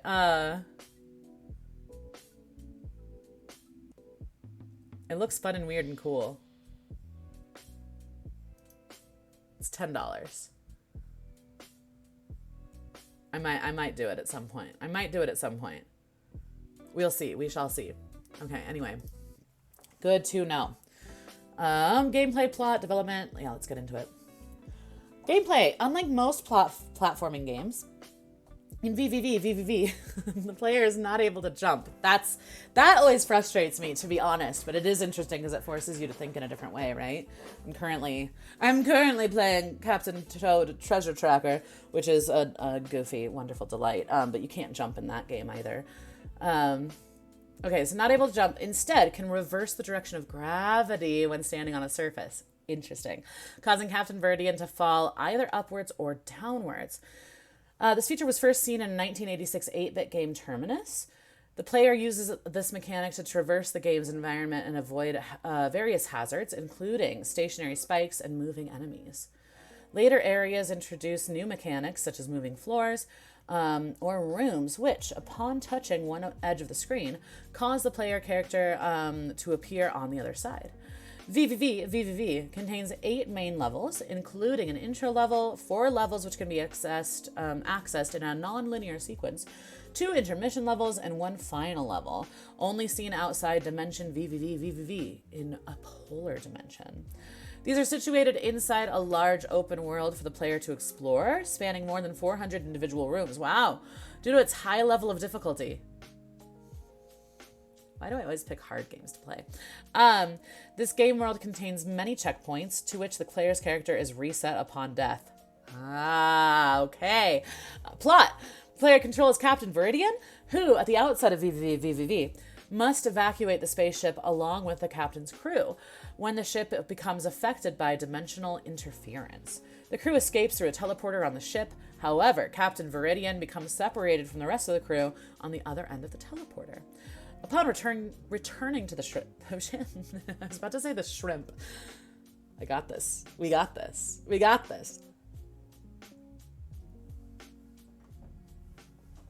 Okay, let's see. Upon returning to the ship, the captain learns that the ship is trapped in an alternate dimension, referred to as dimension VVV, and that the ship's crew has been scattered throughout this dimension.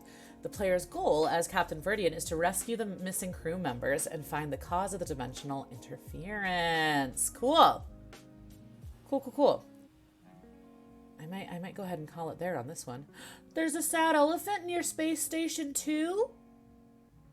I want to save the sad elephant. Okay, neat. I kind of want to look into this. Can we... Do I just want to see some gameplay real quick? Because I kind of want to see some gameplay. Let's look at reception. I'm curious what people say. Okay. VVV has been generally well received by critics, earning a score of 81 out of 100. Okay, for Windows version, and 83 out of 100 for the 3DS version on review aggregator website Metacritic. The game was noted for being first important independent release of 2010. Kieran Gillen, Rock, Paper, Shotgun. What? I didn't know this was a game. Rock, Paper, Shotgun, huh? Interesting. Okay, anyway. Called it the first great indie game of the year. Really? Huh, okay. Well, Michael Rose... I might have to play VVV. Every time I say it, I'll laugh, but I might have to play it. Well, Michael Rose, writing for IndieGames.com, noted that the release of VVV followed a year which some may argue didn't really deliver an outstanding indie title, which showed the mainstream that independent developers mean business. Cool. The level design... I like indie games, too. I like supporting indie developers, and I like I don't know. I like doing things that are like kind of like outside of the mainstream when I'm able to. And I like platformers, so like I feel like this might be a good one. Let's see. Level of design, VVV was lauded by critics. Rose considered the game to have no filler content, which he found to be one of the game's strongest points. That's cool.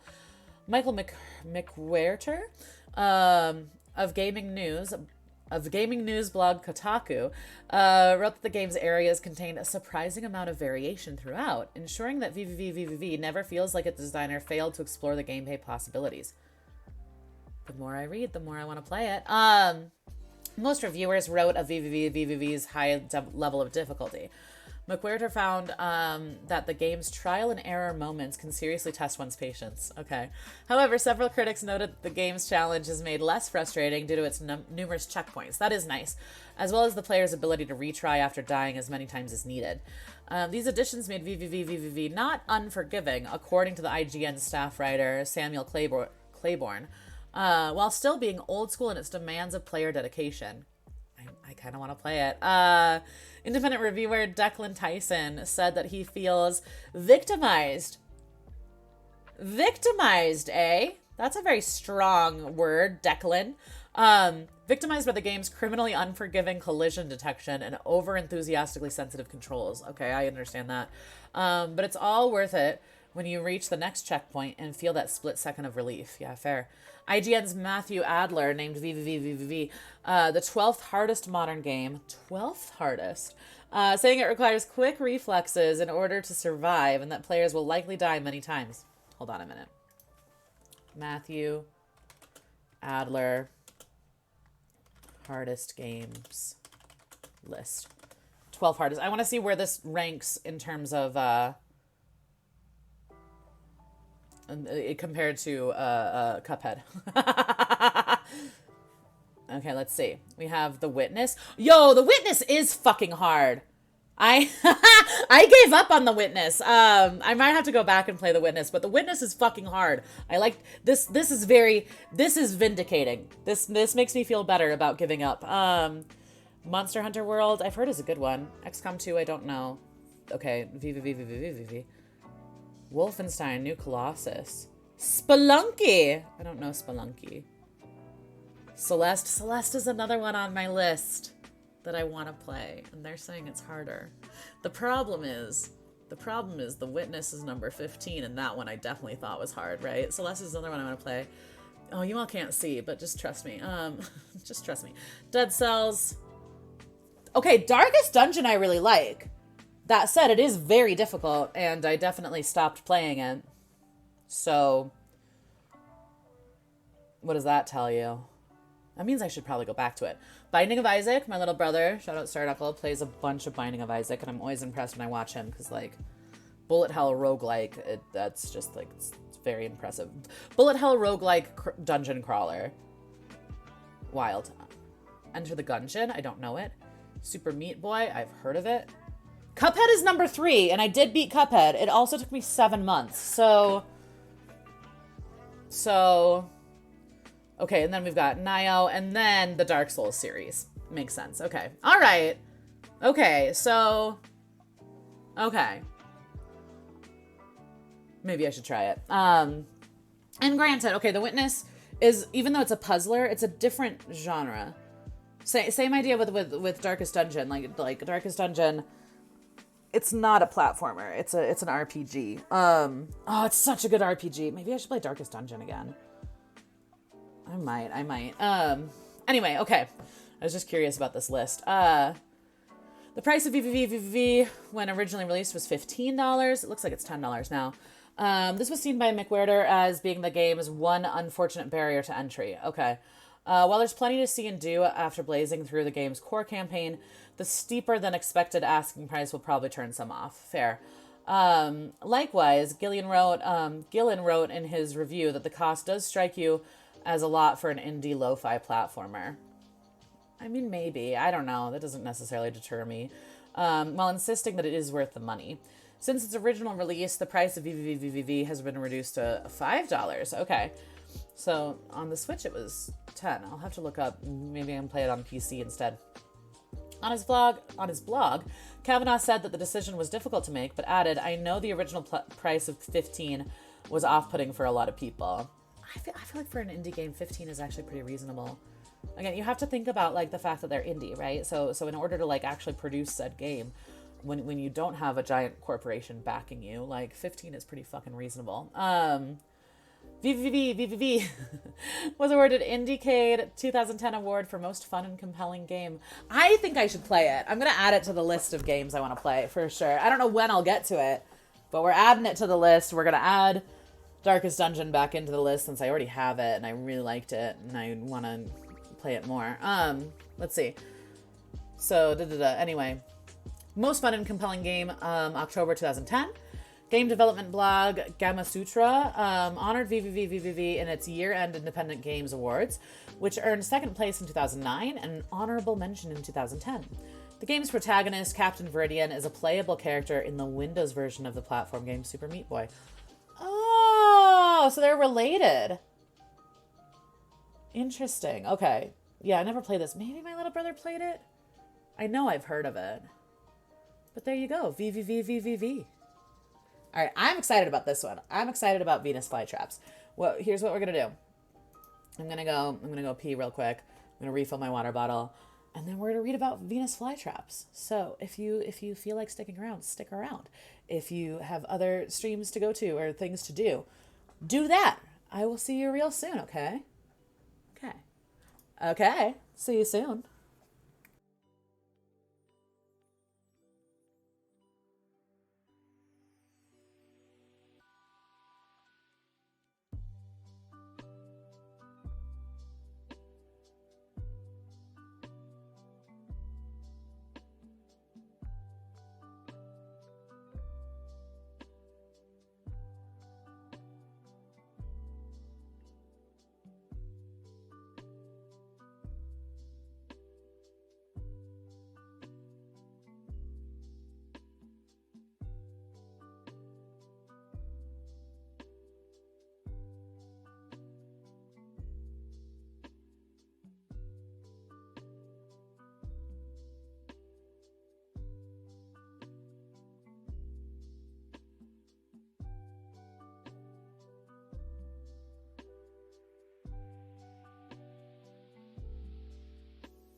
All right, back in action.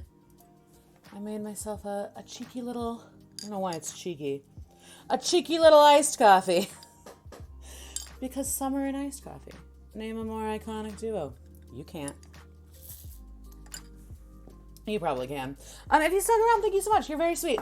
If you didn't, this is one of a million different things you could be doing on a Sunday, so understandable. We're going to read, I've got 2 more topics, and then if anyone happens to have another V topic, let me know. I'm happy to do it. But otherwise, I've got 2 more, starting with Venus flytraps, which I'm excited to read about because, I don't know, I've always been fascinated by them. I think many people are, because the idea of, the first sentence says it, the idea of like a carnivorous plant, there's something about that like makes plants more lifelike, even though they're like clearly alive. Like there's something very fascinating and intriguing about Venus flytraps. So we're gonna read about them.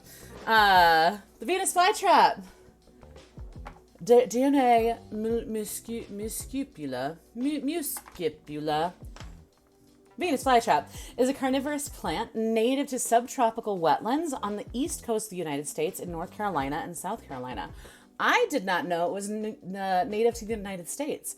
I assumed it was native to South America and was part of the Amazon. But apparently not. Like part of the rainforest, Guess not. Okay, cool. It catches its prey, chiefly insects and arachnids, with a tapping structure formed by the terminal portion of each of the plant's leaves, which is triggered by tiny hairs, called trigger hairs or sensitive hairs on their inner surfaces. When an insect or spider crawling along the leaves contacts a hair, the trap prepares to close, snapping shut only if another contact occurs within approximately 20 seconds of the first strike. Triggers may occur with a tenth of a second of contact. The requirement of redundant triggering in this mechanism serves as a safeguard against wasting energy by trapping objects with no nutritional value. What? Okay, hold on. I need to read that again. The requirement of redundant triggering in this mechanism serves as a safeguard against wasting energy by trapping objects with no nutritional value. Wow. And the plant will only begin digestion after 5 more stimuli to ensure it has caught a live bug worthy of consumption. What? This is fucking wild. Okay, see, this is why I wanted to read about them, because they're fucking wild. Okay, Dionaea, a monotypic genus. We just learned about that. Paraphyletic and monotypic? Maybe not. Maybe different words. Doesn't matter. A monotypic genus closely related to the water wheel plant. What's the water wheel plant? Those are pretty and cool. Extant species of the flowering plant Aldrovana. Captures small aquatic invertebrates. Cool. Okay, and sundews. Oh my god, those are also pretty and look very deadly.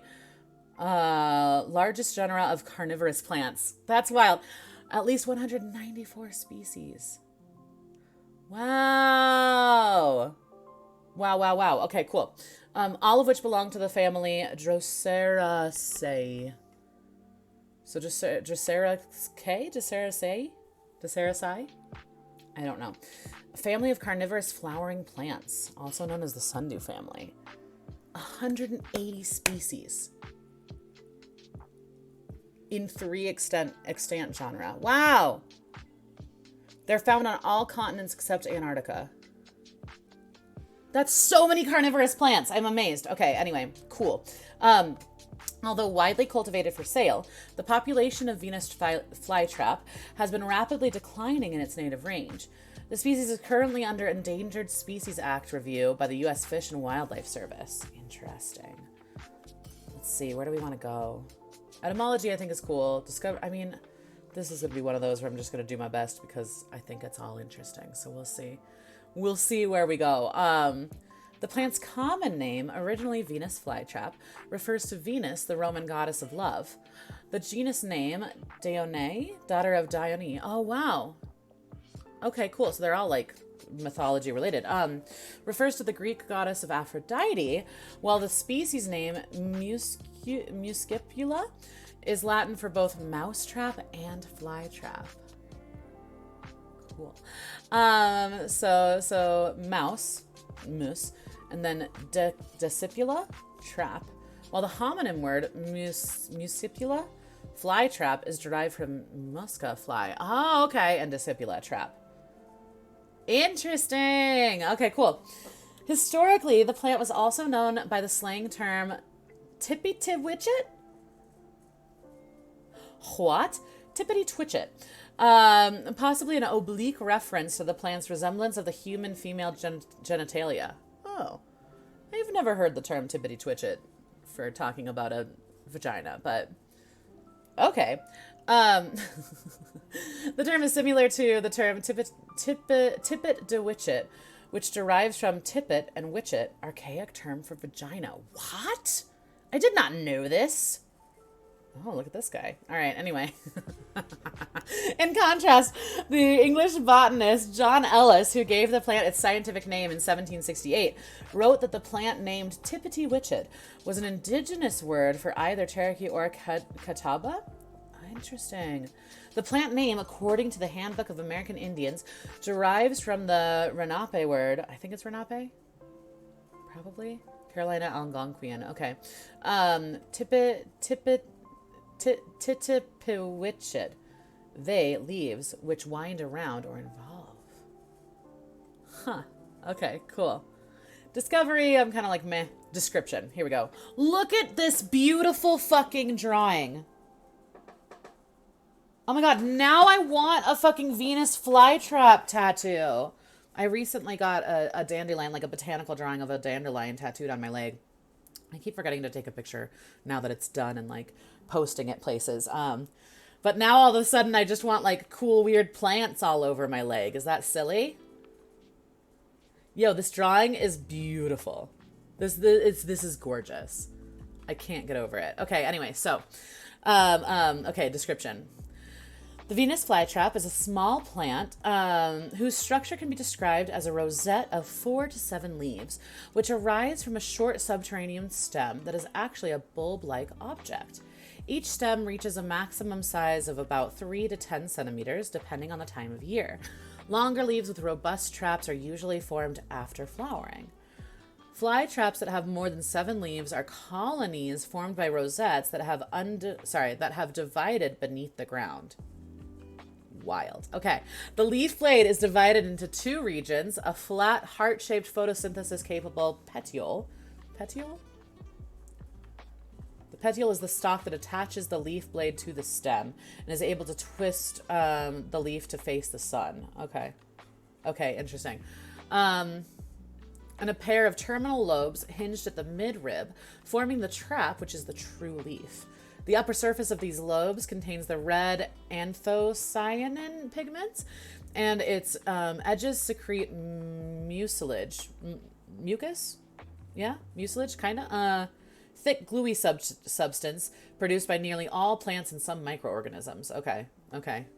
The lobes exhibit rapid plant movements, snapping shut when stimulated by prey. The trapping mechanism is tripped when prey contacts one of the 3 hair-like trichomes that are found on the upper surface of each of the lobes. The mechanism is so highly specialized that it can distinguish between living prey and non-prey stimuli. This is fucking wild to me. Bromanda, hi! How are you?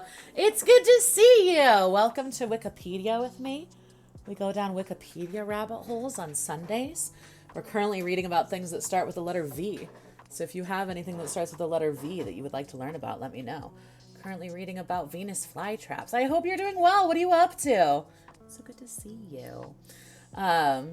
Let's see. Venus flytraps are wild, is what we're learning. They blow my mind. Yeah, because this sentence, listen. The mechanism is so highly specialized that it can distinguish between living prey and non-prey stimuli, such as falling raindrops. 2 trigger hairs must be touched in succession within 20 seconds of each other, or 1 hair touched twice in rapid succession, whereupon the lobes of the trap will snap shut, typically in about 1/10 of a second. The edges of the lobes are fringed by stiff hair-like protrusions or cilia, which mesh together and prevent large prey from escaping. This is going to be some nightmare fuel, and I'm excited about it. These protrusions and the trigger hairs, known as sensitive hairs, are likely homologous. Homology is similarity due to a shared ancestry. Okay, cool. Homologous with the tentacles found in this plant's close relative, the sundews. Which again, sundews are wild. To know that there are like, not only like, there's not just Venus flytraps, there's like, what did they say? 194 species of like carnivorous plants. Blows my mind. Made my husband buy me a snake plant for our anniversary, and he saw a Venus flytrap at the plant shop. Did you get it? Did you know? I didn't know this. I'm learning so many things. They're native to like South Carolina, North Carolina. They're native to the East Coast of the United States, which I had no idea about. Like in my mind, I was like, oh, clearly they're from like the rainforest. They must be from South America. No, they're native to the United States. Wild, right? That's really cool. A friend of mine actually gave me a clipping of a snake plant. I'm struggling with my houseplants, and I feel sad about them. My little brother has such a green thumb. He got me this amazing clipping of a jade, a crawling jade. Gorgeous. It was so happy. For Amanda, it was such a happy plant. And then me, just being a dummy, I was like, you know what? Let's just give my plants some sunshine. They deserve it. Like, let's bring them outside for a bit. I fucking fried this plant to a crisp, and now it's like just like dying in my kitchen. And every time I walk by it, I just feel sad. I'm a plant mom failure. I also have a peperomia that is dying. I don't know why I'm so bad at taking care of plants. I don't know what my problem is. But that said, the clipping of the snake plant that my friend got me is actually, like, knock on wood, surviving. I think it's because snake plants are like very, very robust. But my current plant situation makes me so sad. It makes me so sad. The nursery is called Fancy Plants. Oh, that's cute. Yeah, I like that. I didn't know they were native either. Yeah, I'm amazed. I had no clue. I'm floored by that. Yeah, so East Coast, like the Carolinas. Yeah. Fancy plants. It's cute. It's very cute. Let's see. Scientists have concluded that the snap trap evolved from a flypaper trap similar to that of the Drosera. Again, this drawing is gorgeous. Just gorgeous. I can't get over it. The holes in the meshwork allow small prey to escape, presumably because the benefit that would be obtained from them would be less than the cost of digesting them. The fact that they're like so smart too, that these mechanisms are able to detect whether or not the prey that it's catching is like worth its time digesting. Like, that is fucking wild to me. Nature is wild to me. I have a fern at work. Took 5 days off last week, and now it's on life support. I know. See? Oh, I'm sorry to hear that. I hope your fern gets better. I'm sorry. I think my problem most of the time is overwatering. I think that's what happened to my peperomia. Honestly, I think it has root rot, from what I've read, but I don't know what to do about it other than just like let it dry out. But then the other day I was like, I'm the worst. I was like, but the soil seems dry, so maybe I should water it again. I don't know. It's just sad, and I don't know what to do about it. So I took a clipping to put in water to hopefully try to like, if I can't save this plant, maybe I can like clone it and like make a new plant. I'm bad at plants. I don't know what my problem is. I don't know, but but well wishes for your fern.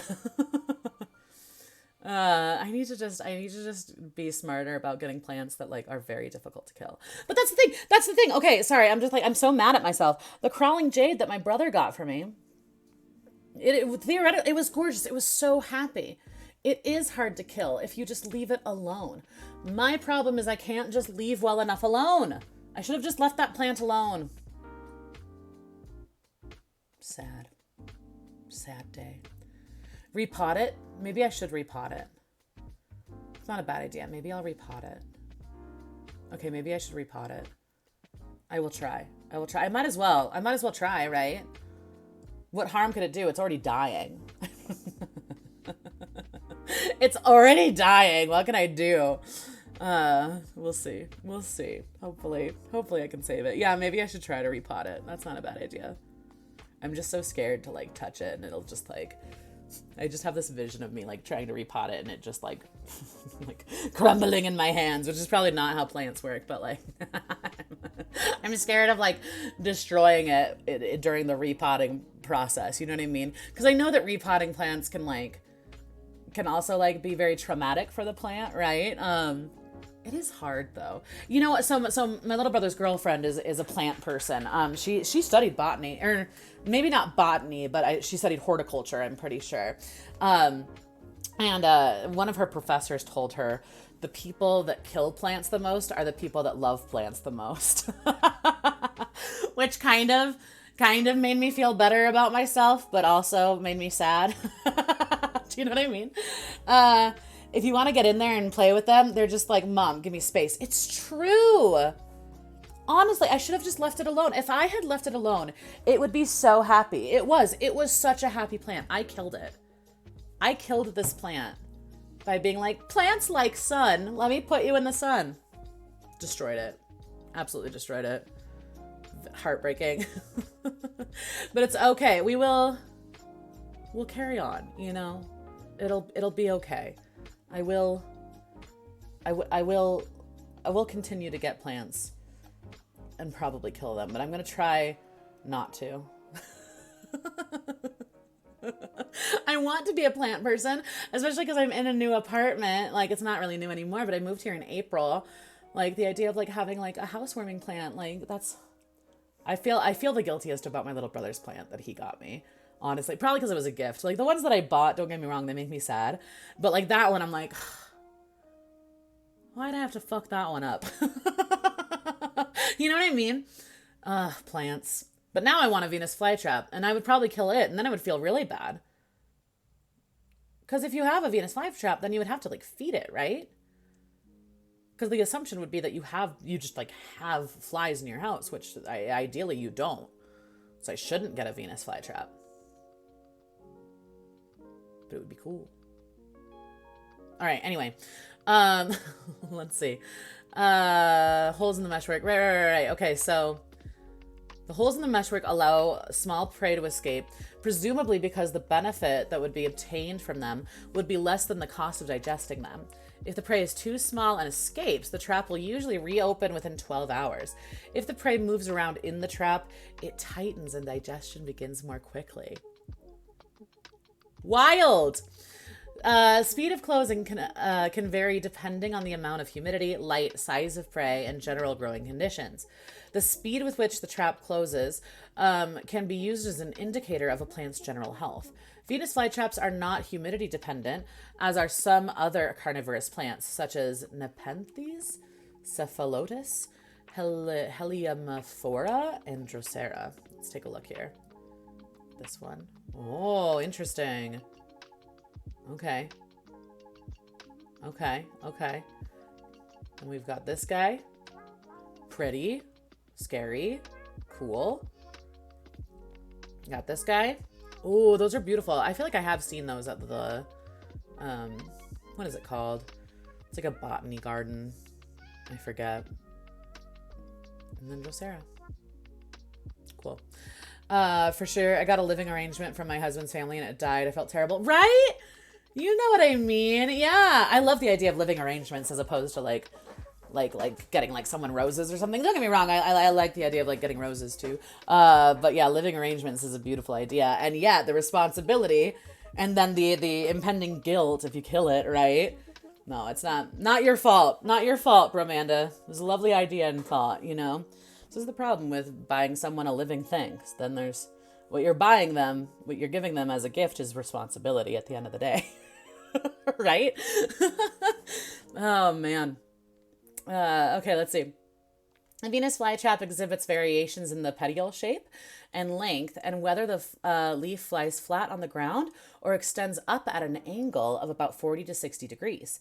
The four major forms are typica, the most common, with a broad decumbent petioles, erecta, with leaves at a 45-degree angle, Linearis with narrow petioles and leaves at 45 degrees, and filiformis with extremely narrow or linear petioles.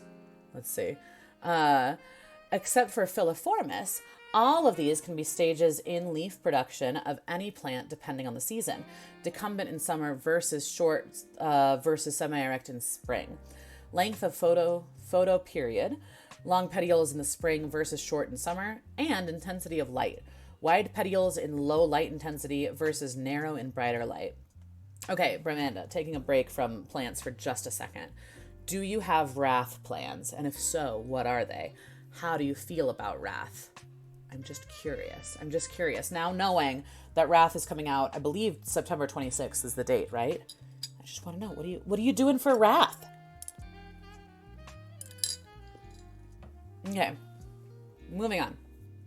The plant also has a flower on top of a long stem, about 6 inches long. The flower is pollinated from various flying insects, such as sweat bees. What are sweat bees? Wow, look at this guy. Metallic green sweat bees. Those are cool. Longhorn beetles and checkered beetles. This is the other thing. These plants are so fucking smart. The fact that they have a flower very far from the actual, like, trap part so that they can get pollinated while also, like, killing bugs. Like, fucking wild. Fucking wild. Feeling good about Wrath for sure? Yeah? Nice. I'm excited. I am excited about... I don't know if this makes sense. I'm not even necessarily excited about the game itself. I'm excited about the excitement surrounding the game. Like, there's something so fun about the first couple weeks after an expansion is, like, released, when people's, like, energy around it. Like, that's what I'm most excited about, honestly. It'll be fun. It's exciting. Okay, so here we have a flowering Venus flytrap showing its long flower stem. Close-up of the flower. Very pretty. Very cool. Species produces small, shiny black seeds. Huh. Habitat. Yeah, see, look. So this is the origin right here in the Carolinas, which is wild. I am the captain now, beesies. Hold on, I need to read the rest of it. Hold on. Okay, I played Holy Pally. Yeah, you're a paladin all day, right? I played a Holy Pally entirety of TBC, and now I'm going into Wrath and telling all the priests to get fucked. There we go. I am the captain of bees. Now I understand. Now I see. Sorry for the aggression. No, you're good. I mean, I am a priest player, and I'm looking forward to playing priest in Wrath, but whatever, Bromanda. No, I think that's great. That's awesome. I really didn't play TBC all that much. I'm such a classic Andy. I'm still playing classic era. And I probably, like, listen, I'll play Wrath for a little bit and more. Between you and I, this isn't even really a secret. I'll probably just go back to playing classic because I really love classic. But I'm excited. I'm excited to try Death Knight. I love the idea of playing priest and doing dual discipline. So doing disc, like a disc shadow hybrid. Although anytime I bring that up, people like to remind me that it's like hella expensive gold wise. I'm like, I get it. I understand. I also want to try it. Deal with it. You know what I mean? Are you going to raid? Okay, so my priest... I've never really raided before. I would love to. I never really have. My priest is only 61 is the thing. And she's like the only multi-lifer that I have going. Otherwise, all of my other characters are hardcore. So more than likely, no, although I would love to. I think maybe, do you know actually when the 50% XP boost comes out? Because when and if it does in TBC, I might start playing her again just to try to start like leveling her and getting her closer to 70. But yeah, I don't know, man. I'm more excited, honestly, like endgame content has never really been my thing. Generally speaking, like when I get a character to max level, I'm like, cool, let's do the next one. Like I'm one of those that really likes the leveling process. But that said, I always say that. And the reality is that I've never really done an endgame content. So, I don't know, I should give it a try at some point. I know Red Sonja is going to have a guild going, a multi-life guild going, so that'll be fun. I think Jordy and Terrell are doing a hardcore guild, so I might be doing some Wrath hardcore. But truth be told, really what I would like to do in WoW is eventually, if I can, get all the different classes in classic era to 60. So I've got like 2 out of 9 right now. So if I can get the other 7, that would be fun. Currently, my multi-lifer is on Blood Sale, but I know that that's a dead server, so I'll probably transfer her somewhere. Where are you? What server are you on? What server you on? Because I can always move her and play with you. I've got some friends on Mankirk, so I might move her to Mankirk. I forget what server Red's guild is going to be on, but I might move her to that server. Just depends, you know. The other day on Gray's podcast, Cargos was betting that 50% would be this Tuesday. Okay, yeah. That makes sense. Yeah, we'll see. You would think, well, no, you wouldn't, because it's Blizzard, right? Like, part of me is like, oh, you would think that, like, they would tell us, they would give us, like, a heads up, right? Horde, yeah. Troll priest, yeah. For the Horde, Romanda. You know this. Although, you're a pally, so who knows? I'm like, you know this. Maybe you don't know this, but I'm a Zug Zug baby. I'm a Zug Zugger. Zug Zug, mother Zugger. But yeah, Horde side Blood Sale. Yeah. Tuesday would make sense. Because Tuesday, if it's coming out the 26th, then that gives people a lot of time. That gives people over a month. Right? Which is wild. That gives people almost 2 months. It's a lot of time. That's a lot of time. I could theoretically, like, if I push it, if I actually play her on a regular basis, I could theoretically get her to 70, right? Theoretically. I have nothing though. She's such a baby. Like, I have the like basic mount. She became a multi-lifer after I got her to 60 hardcore, right? So like all of her gear is still like hardcore gear. Like she's quite pathetic for a multi-life character. And the only reason I made her a multi-lifer was because when I did get to 60, I wanted to do some like battlegrounds and stuff. So like being a priest in battlegrounds, you die like instantly, you know? You get targeted, which, as you should. The strategy is kill the healer first, right? It's the only way to be. Let's see. Habitat. Venus flytrap is found in nitrogen and phosphorus poor environments such as bogs and wet savannas. Oh. Small in stature and slow growing, the Venus flytrap tolerates fire well and depends on periodic burning to suppress its competition. Fire suppression threatens its future in the wild. It survives in wet, sandy, and peaty soils. Although it has been successfully transplanted and grown in many locales around the world, it is native only to coastal bogs of North and South Carolina in the United States. Again, blows my mind. I had no idea. Specifically within a 100-kilometer, 60-mile radius of Wilmington, North Carolina. One such place is Carolina's Green Swamp. There also appears to be a naturalized population of Venus flytraps in northern Florida, as well as an introduced population in western Washington. The nutritional poverty of soil is the reason it relies on such elaborate traps. Insect prey provide the nitrogen for protein formation that the soil cannot. Interesting. They tolerate mild winters, and the Venus flytraps that do not go through a period of winter dormancy will weaken and die after a period of time. Let's see, my sister has a Belf priest on Blood Sale, Virali. Oh, that's fun. Yeah, a Belf. I guess I do have one. I always forget. I made a Belf pally because I feel like you have to in TBC, right? Everyone needs at least one Belf pally. I named her Belfney Betch. She's gorgeous and amazing. She's only level 30. I got her to level 30. I got her mount, and then I was like, peace, I'm out. I'm back in classic. But I did have a lot of fun leveling her. That's my other... Okay, so I have two multi-lifers, theoretically. I have a level 61 troll priest, and then I have a level 30 Belf pally. Those are my two. Haven't played either of them in months, though, honestly. But I might have to. Well, you know what? Honestly, once the XP boost comes out, maybe I'll start streaming some like multi-life content. I've never streamed multi-life content, to be honest. Or if I have, it was like very minimal. When TBC came out, I think I streamed Belfney Betch like a little bit. But yeah, we'll see. Level 30, it's not bad, right? It's not bad. Like I said, I was like, as soon as I got her mount, I was like, sweet, and then just like stopped leveling her. I don't know why. The classic itch. So as far as hardcore characters are concerned, currently, So I recently leveled a shaman to 24, killed her at 24. F's in chat for that. And then I'm currently leveling a rogue, an undead rogue. He's level 20. I'm nervous. Rogue feels very squishy, and also playing melee feels so out of my wheelhouse. I'm such a caster, and like Pally is nice because it like, I mean it's kind of this like hybrid, right? Where it's like you theoretically have mana, but you also can be a melee person, right? But like, yeah, Rogue feels very squishy. I'm nervous about him. It would be great. It would be so cool if I could get him to 60, but like one thing at a time, you know? One thing at a time. Classic's fun. Classic's there. But I know that like when everyone's playing Wrath, you know, I'll probably take a step back from Classic and play Wrath with everybody.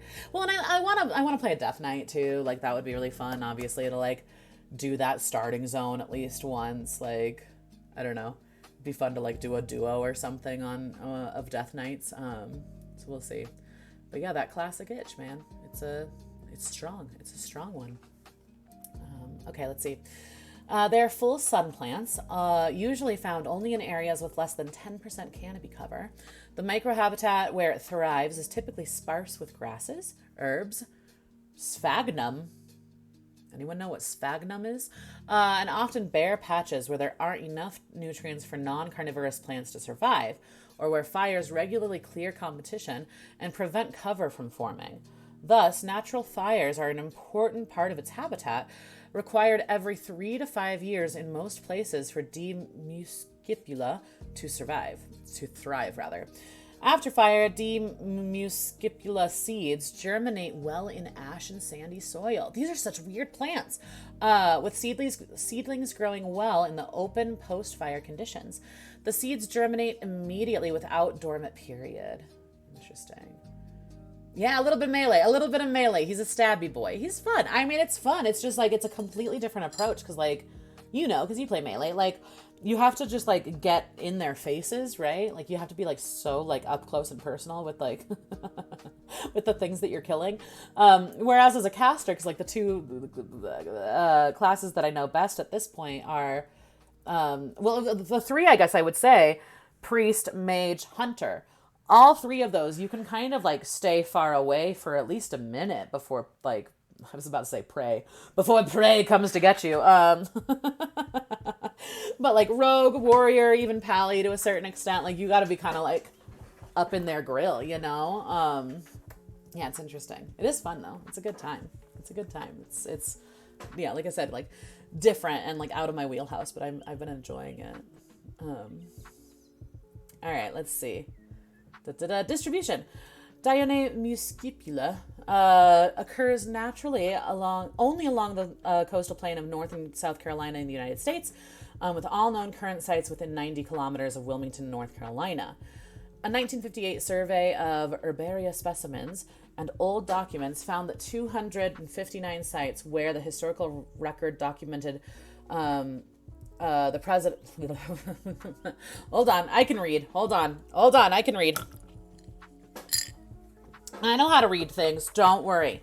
Okay, let's see.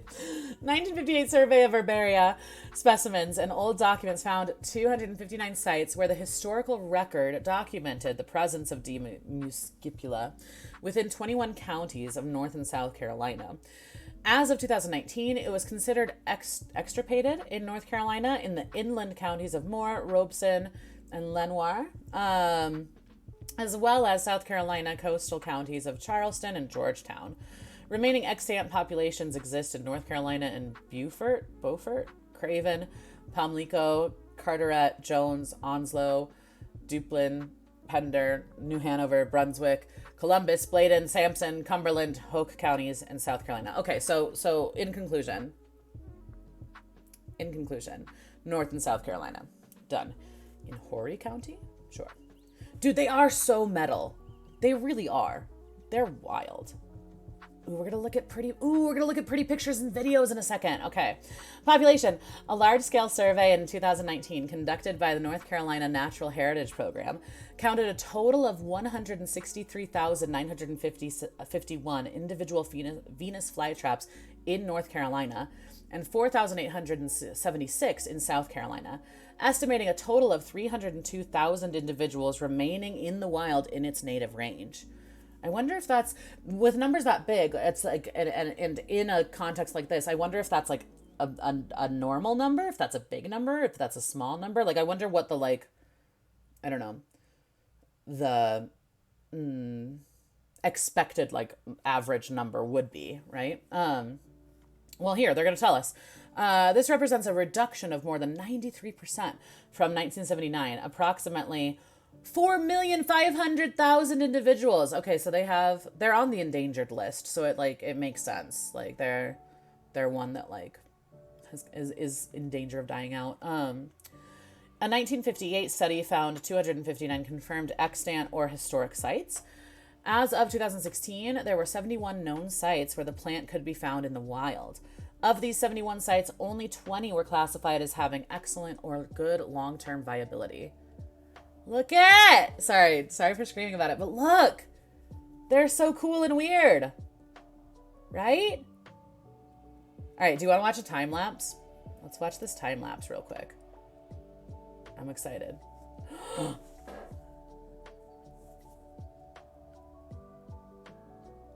Wild. Fucking wild, dude. Are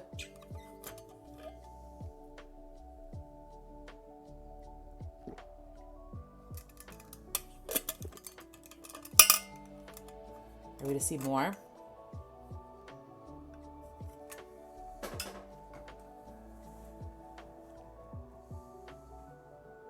Theoretically, we're to see more.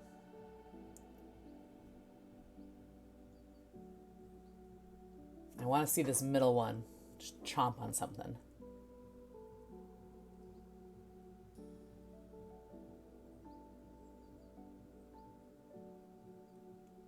Oh, so that one's already closed. Go to a different one, fly. Come on. I'm rooting for the plant, not the fly. Go to the middle guy. Come on, you know you want to. I missed it! Okay, wait. What flew in there? Hold on. Wait. What flew in there? I was so busy looking at the fly. Okay.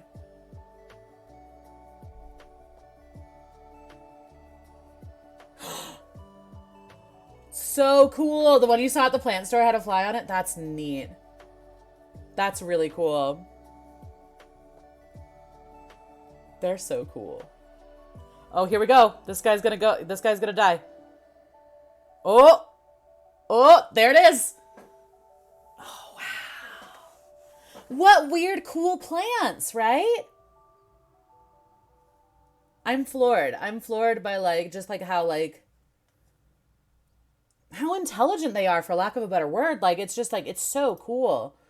It's so cool. Plants are so strange. Like, these are very alien-like, right? Like, bizarre. Yeah, that's neat. Okay, prey selectivity. Most carnivorous plants selectively feed on specific prey. This selection is due to the available prey and the type of trap used by the organism. With Venus flytrap, prey is limited to beetles, spiders, that's fucking wild. Beetles, spiders, and other crawling arthropods. The Dionay diet is 33% ants, 30% spiders, 10% beetles, and 10% grasshoppers, with fewer than 5% flying insects. Given that Dionay evolved from an ancestral form of Drosera, carnivorous plants that use a sticky trap instead of a snap trap, the reason for this evolutionary branching becomes clear.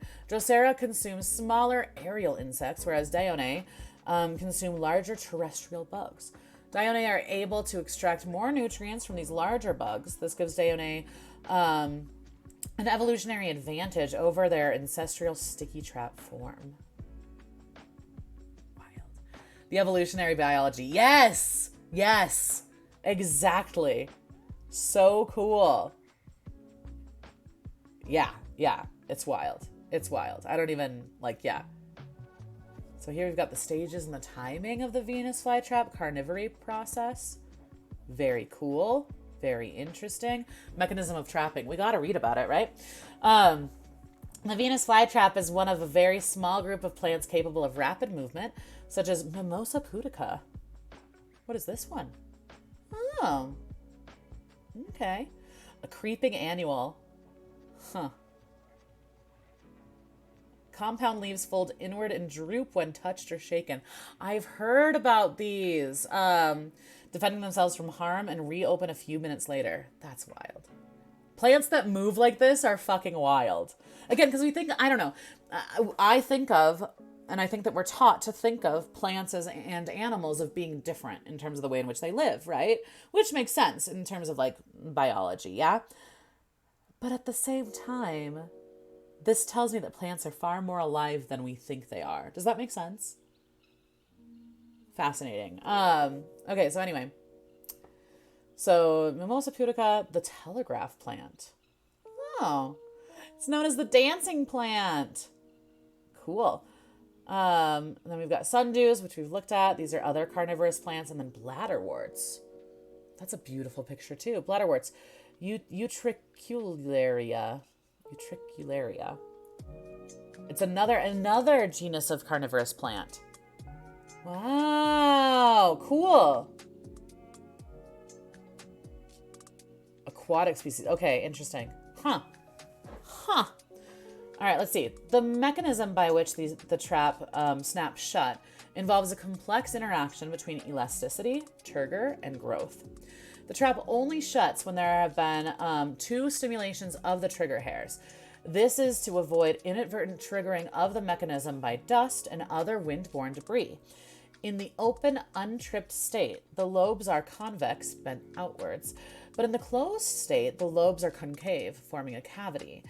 It is the rapid flipping of this bistable state that closes the trap.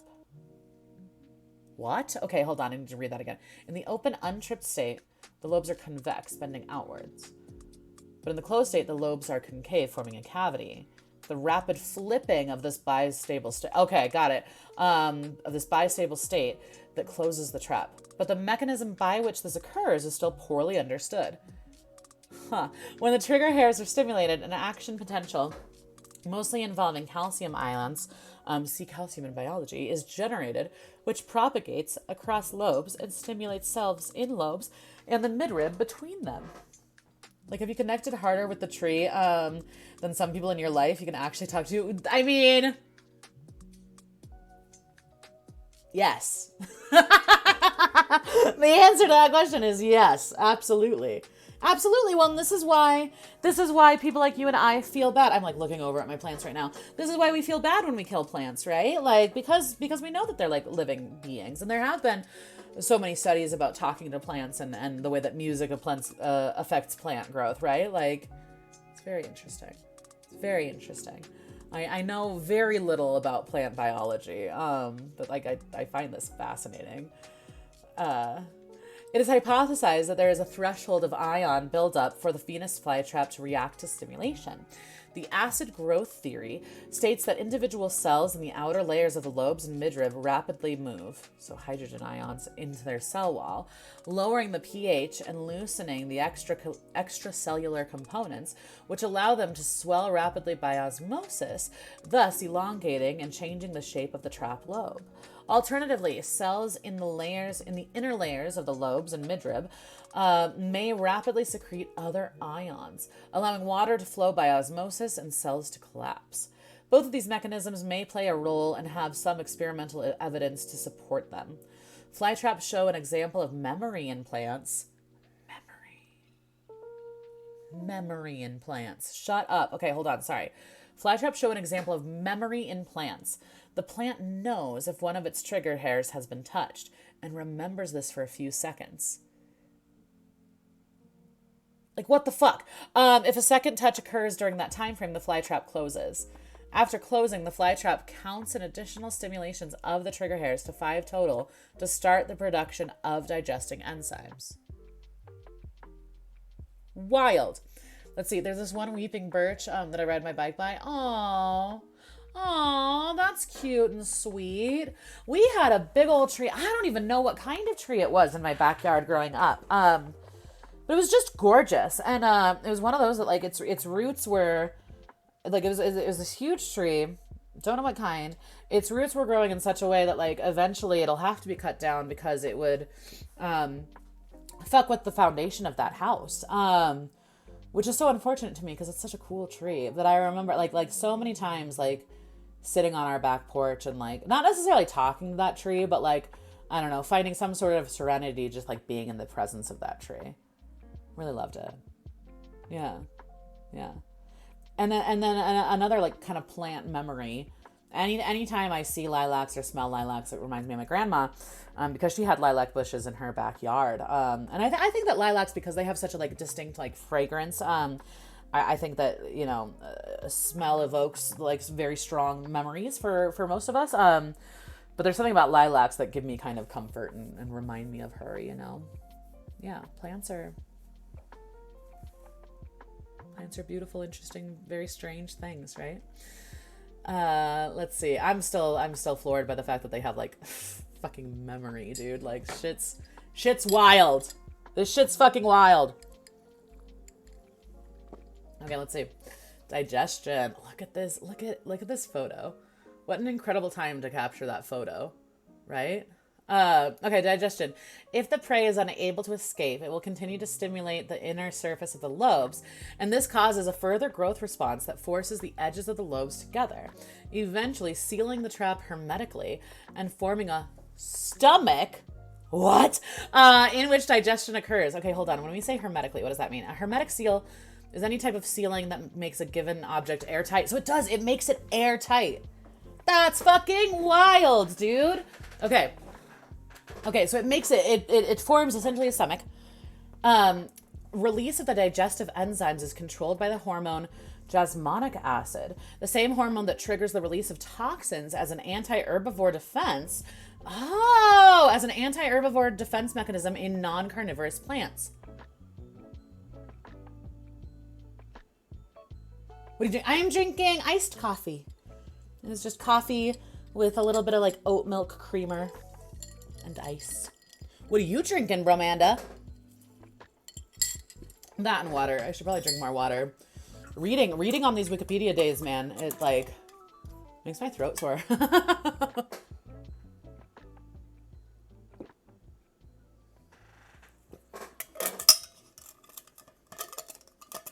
Okay, let's see. So jasmonic acid. Right. Okay, so anti-herbivore defense mechanism in non-carnivorous plants. Wild. Once the digestive glands in the leaf lobes have been activated, the digestion is catalyzed by hydrolase enzymes secreted by the glands. One of these enzymes includes GH18 chitinase, which breaks down, or maybe it's chitinase, which breaks down chitin-containing exoskeleton of trapped insects. Synthesis of this enzyme begins with at least 5 action potentials, which will stimulate the transcription of, I don't know if it's chitinase or chitinase or chitinase. I feel like the CH here is K, but I don't actually know. A peach mango bang. Nice. Now just some water. I made, dude, and Eggs Benedict is like my favorite breakfast. Chef's kiss. Love it. Delightful. A good hollandaise. Give me a good hollandaise any day. Put that shit on everything. Delicious. Incredible. Amazing. Okay, let's see. Oxidative protein modification is likely to be a pre-digestive mechanism used by Dionaea muscipula. Aqueous leaf extracts have been found to contain quinones. Okay. All right. Quinones such as naphthoquinone, Bloombagen. That doesn't sound real. Bloombagen sounds like a hobbit. Okay, anyway. That couples to different NADH-dependent diapherases to produce superoxide and hydrogen peroxide upon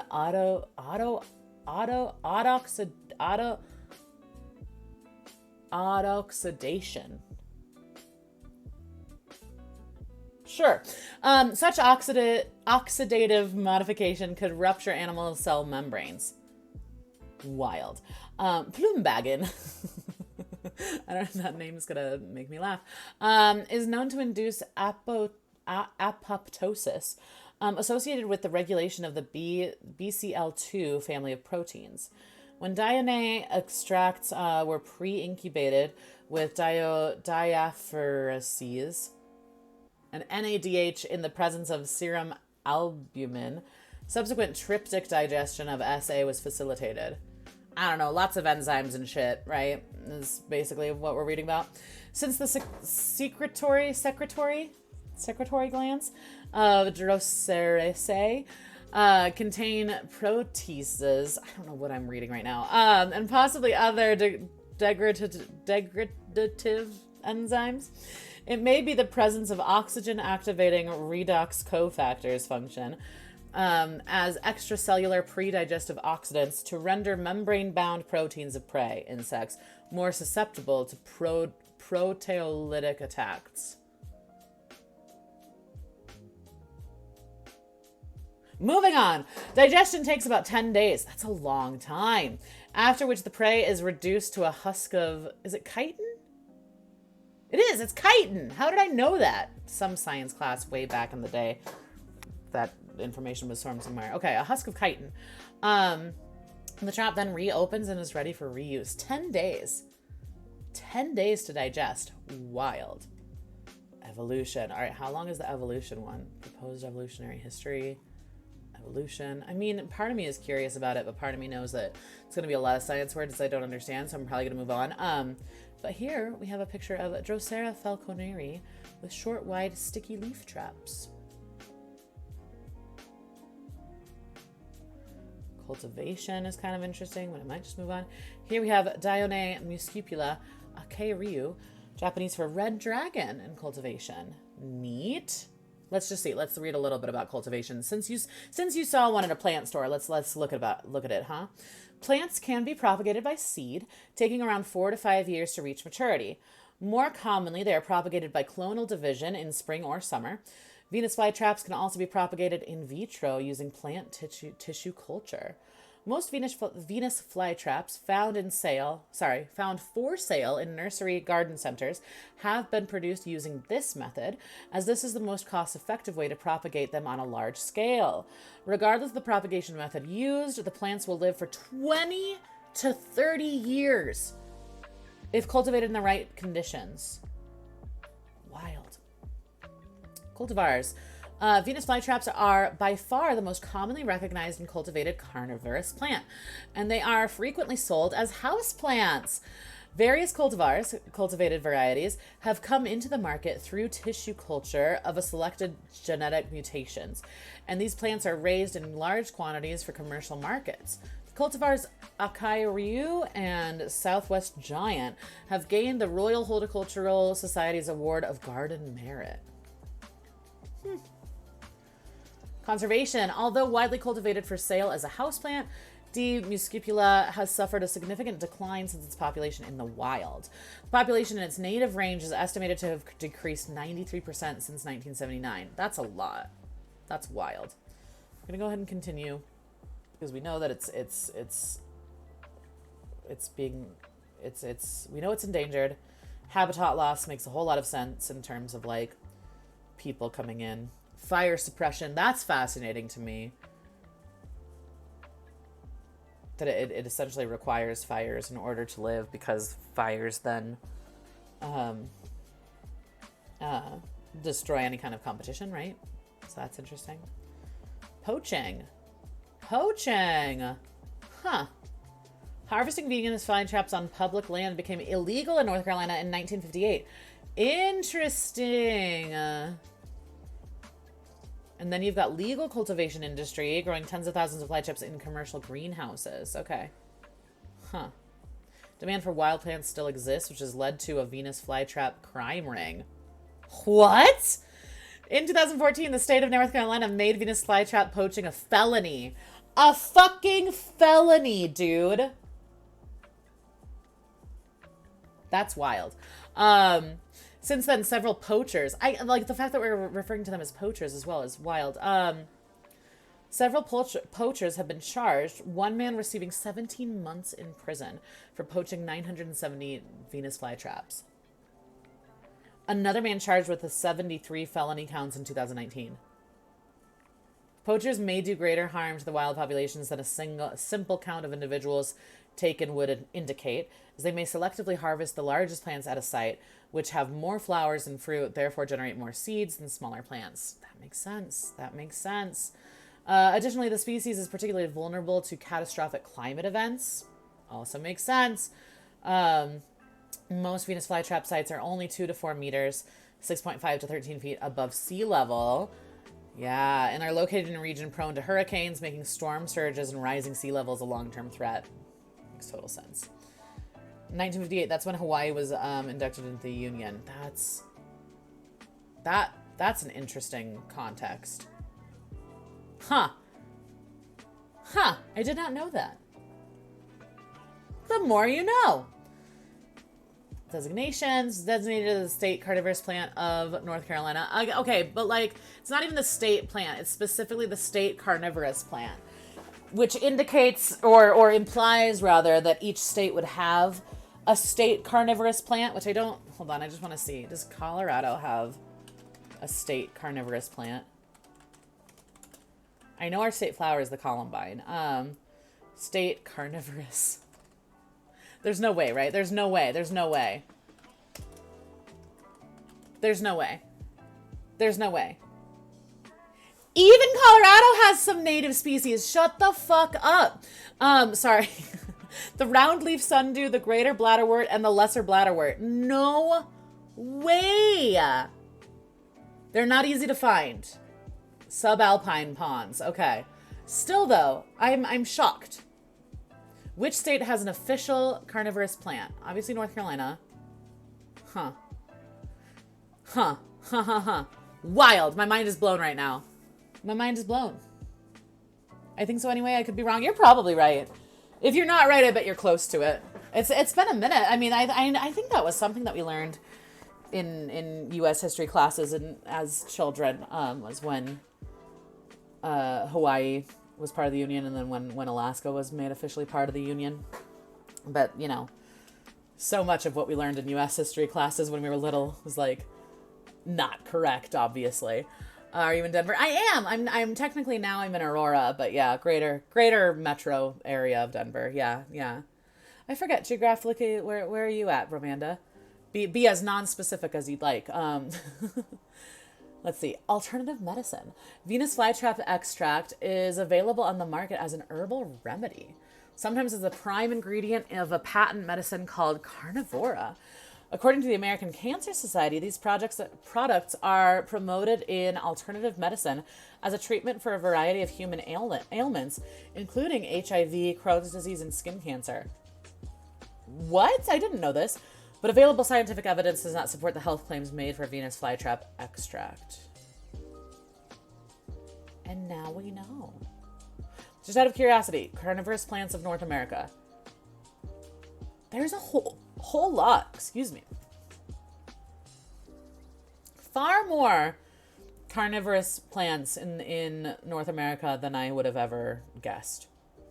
I had no clue. I am, yeah. I'm technically in Aurora, so like greater Denver metro area. Yeah. In Montana. I've never actually been to Montana, but I've heard it's beautiful there. Yeah. Yep. But born and raised in Colorado. Technically, I was born in Fort Collins, but yeah, I've been in Denver. Most of my adult life, I've lived in Denver.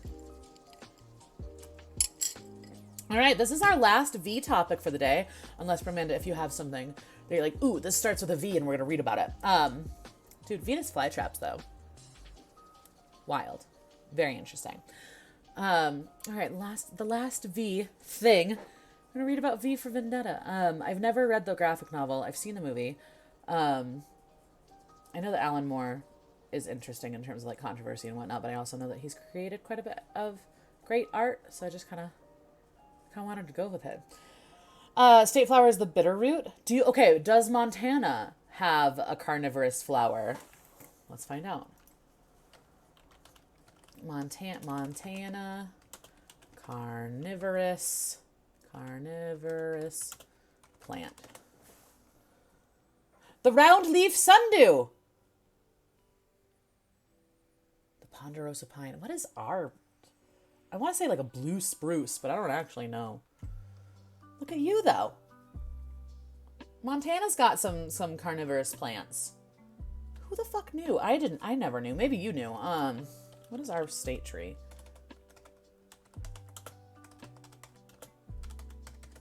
Blue spruce. That's weird that I knew that.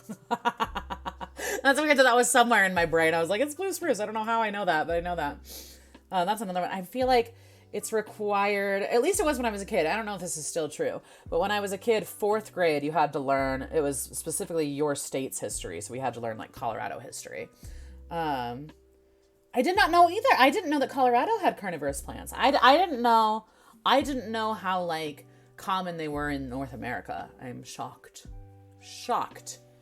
All right, let's read about V for Vendetta here. V for Vendetta. I'm going to drink some water, and then we're going to read about V for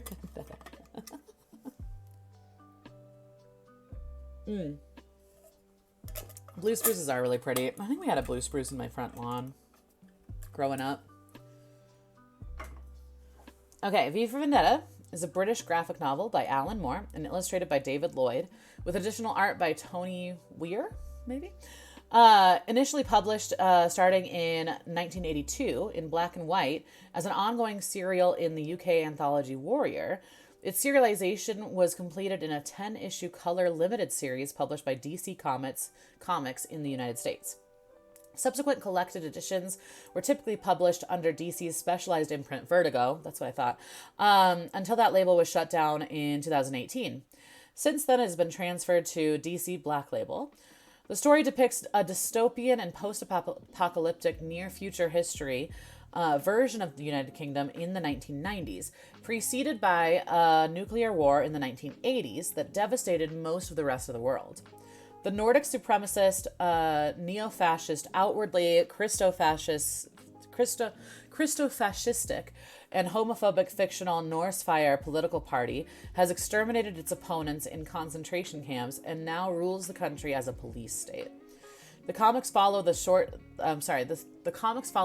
title character as protagonist V, an anarchist revolutionary dressed in a Guy Fawkes mask, as he begins an elaborate and theatrical revolutionist campaign to kill his former captors, bring down the fascist state, and convince the people to abandon fascism in favor of anarchy, while inspiring a young woman, Evie Hammond, to be his protege.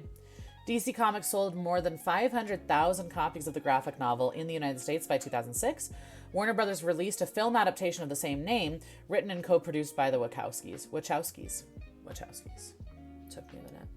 The movie's great. It's I mean, obviously, like, from reading the source material, like, it's heartbreaking and like hard to watch, but also it's really well done. Well, it's cool because like in the movie, I know that like with the masks that they made for V, your titular character, they made several masks with just slightly different expressions, so that you couldn't necessarily tell that it was a different mask, but to like help like evoke certain emotion, which I find fascinating. So it's cool.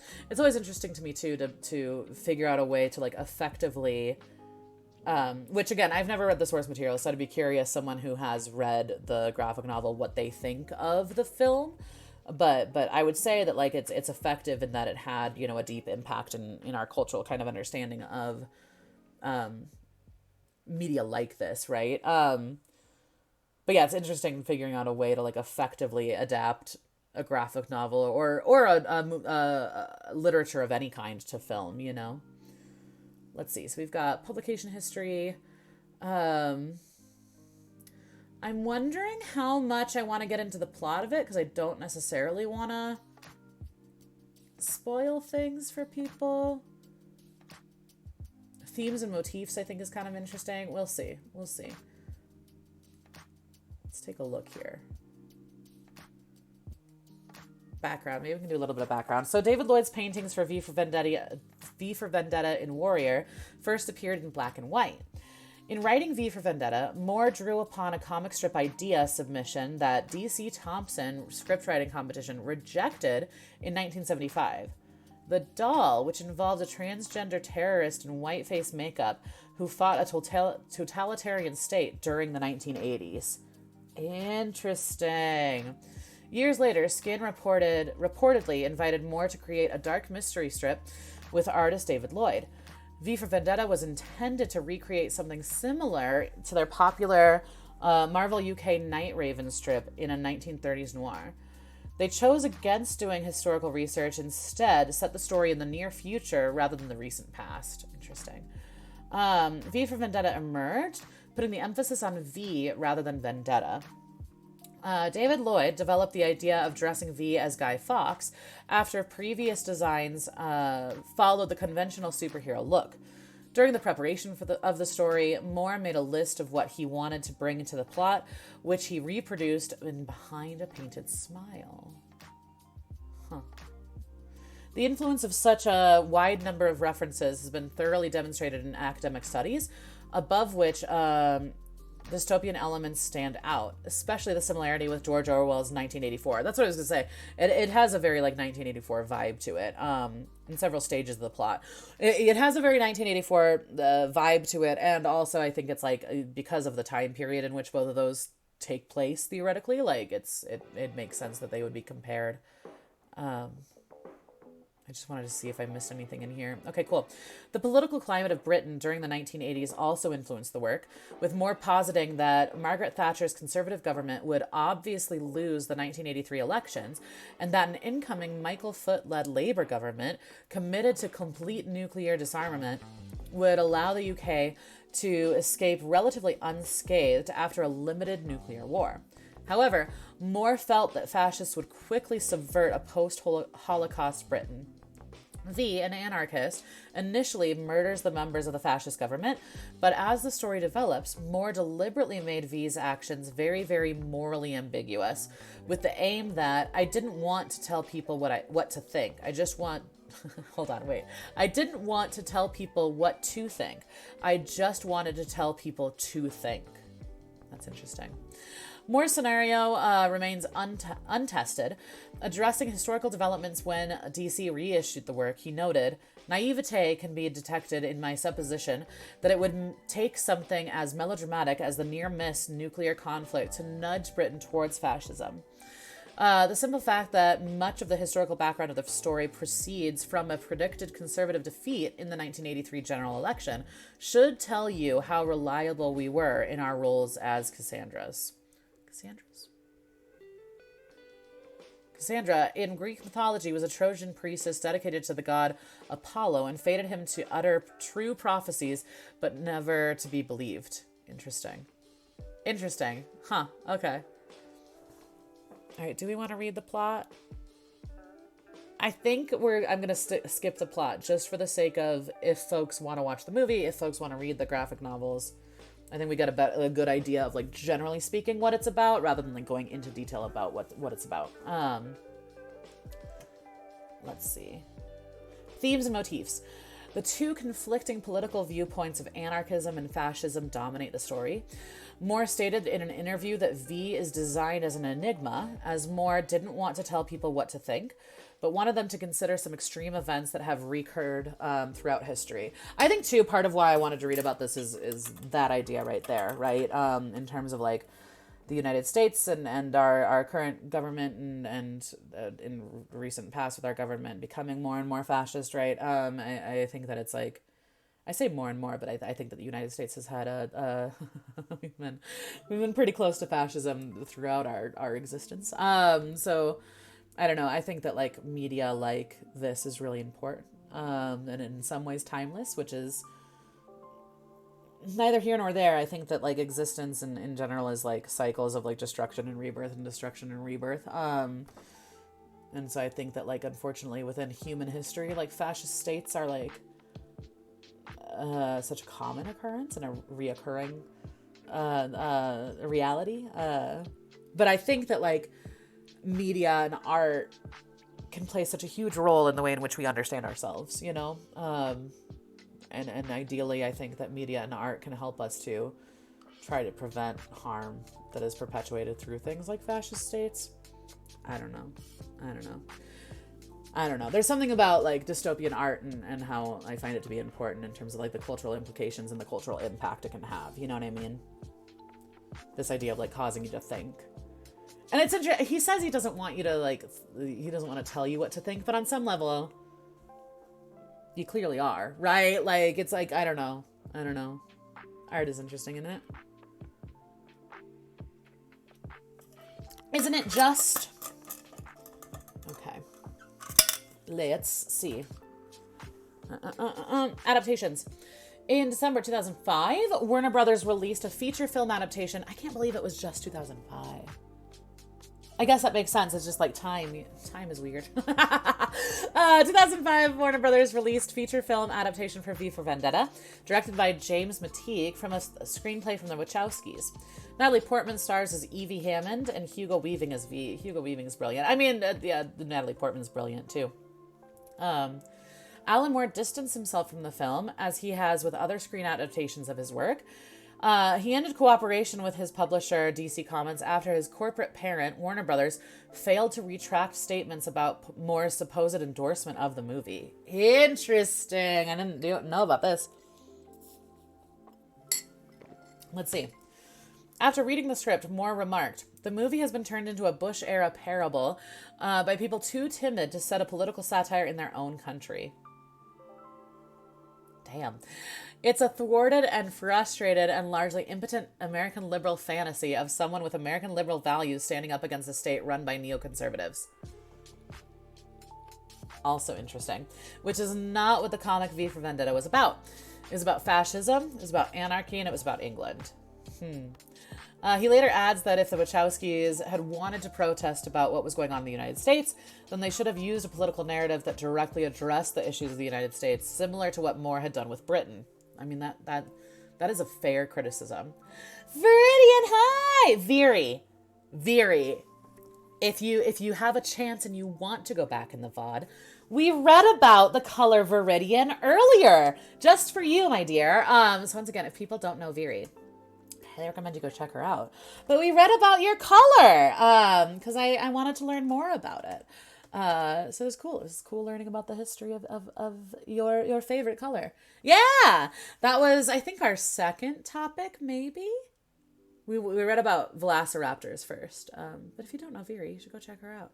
I hope you had a wonderful bug hunt yesterday in Animal Crossing. Man, if I had been around during that time, I would have come to your island. My God, I rebuilt my island, which I think was a mistake. I probably should have just like continued building on the one that I first started, because now I have like zero motivation, and the next time I log into Animal Crossing, I'll probably start from scratch again and then feel like demotivated.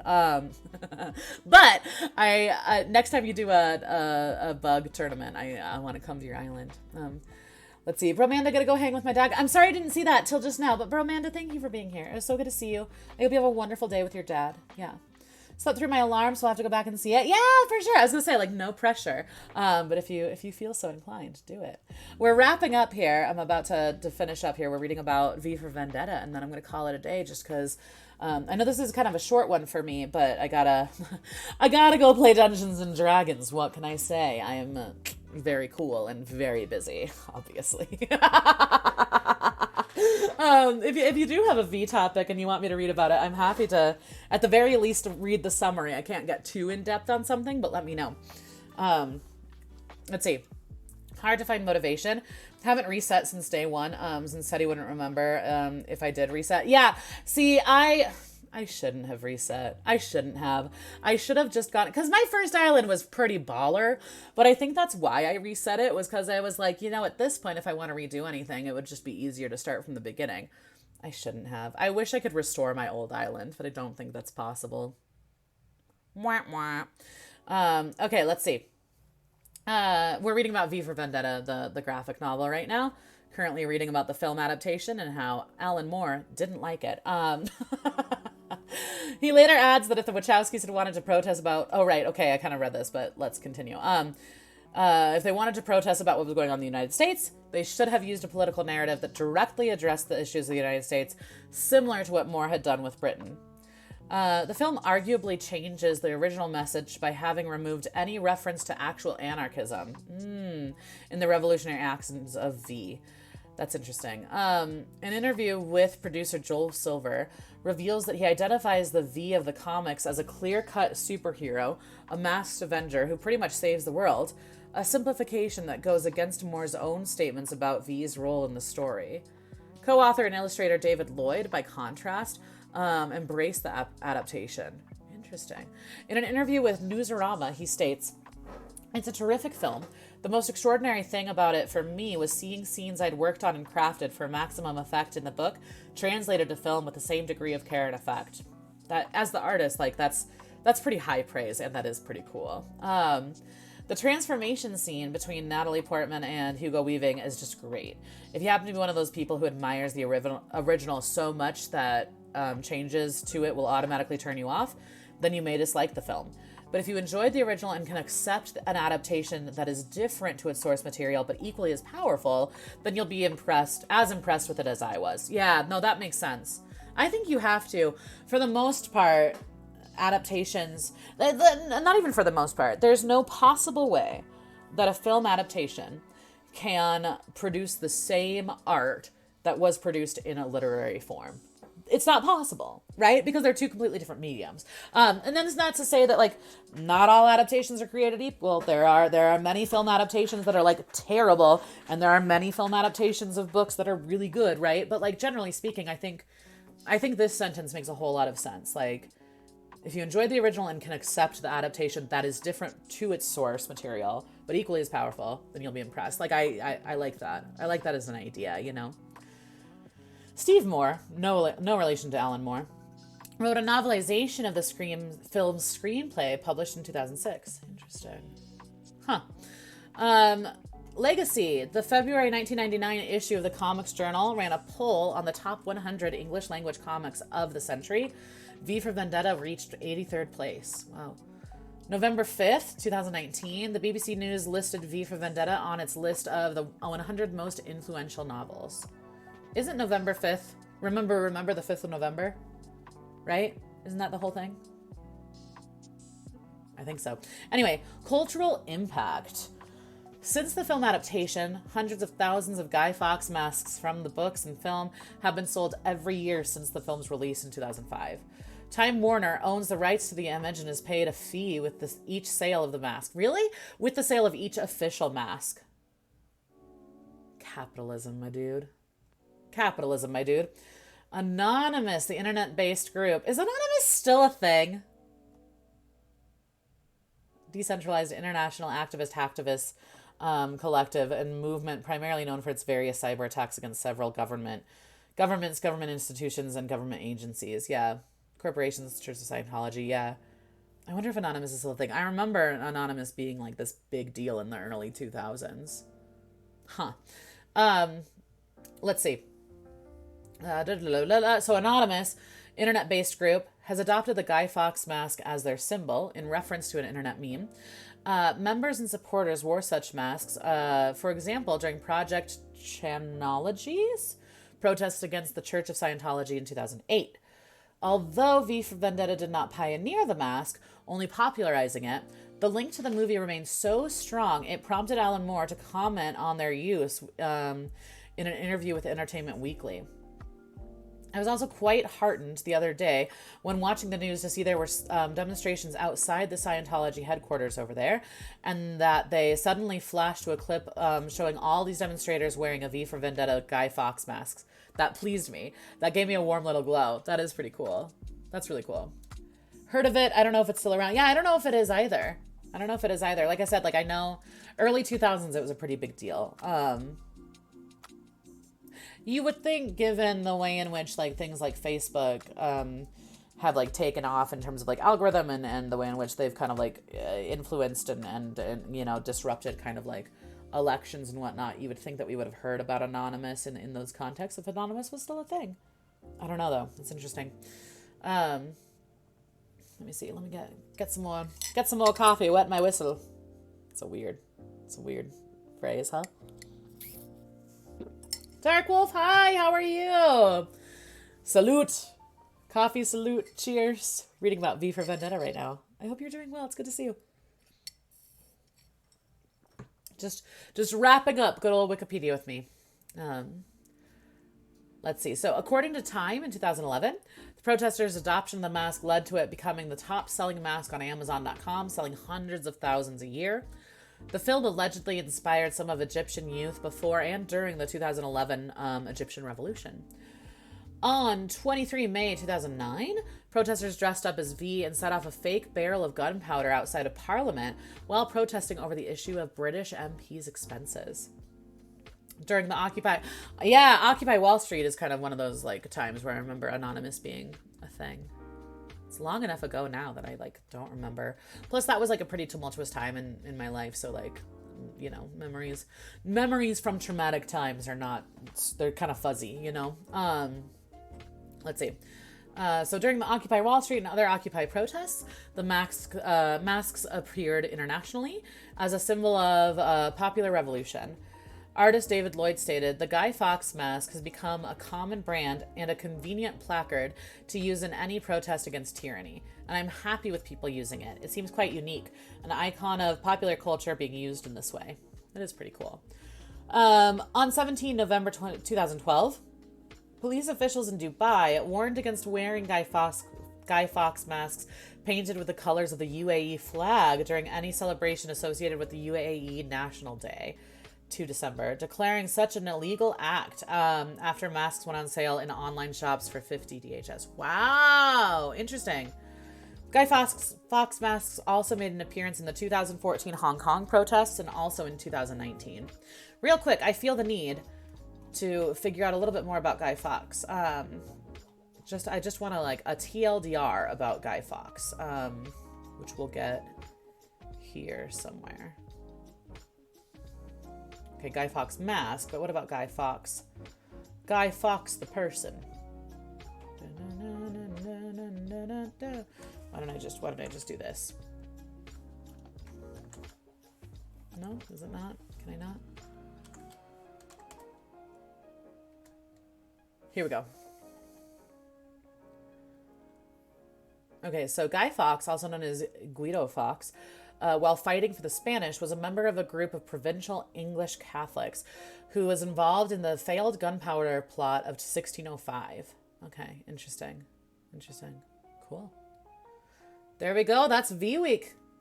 That's V Week, everybody. We did it. If I can get OBS to work. There we are. Here we are. Thank you for hanging out. I'm sorry I'm ending a little bit early. I know normally these streams go for, you know, an hour or two longer than this one. But like I said, I have Dungeons and Dragons to play. I'm a very busy woman.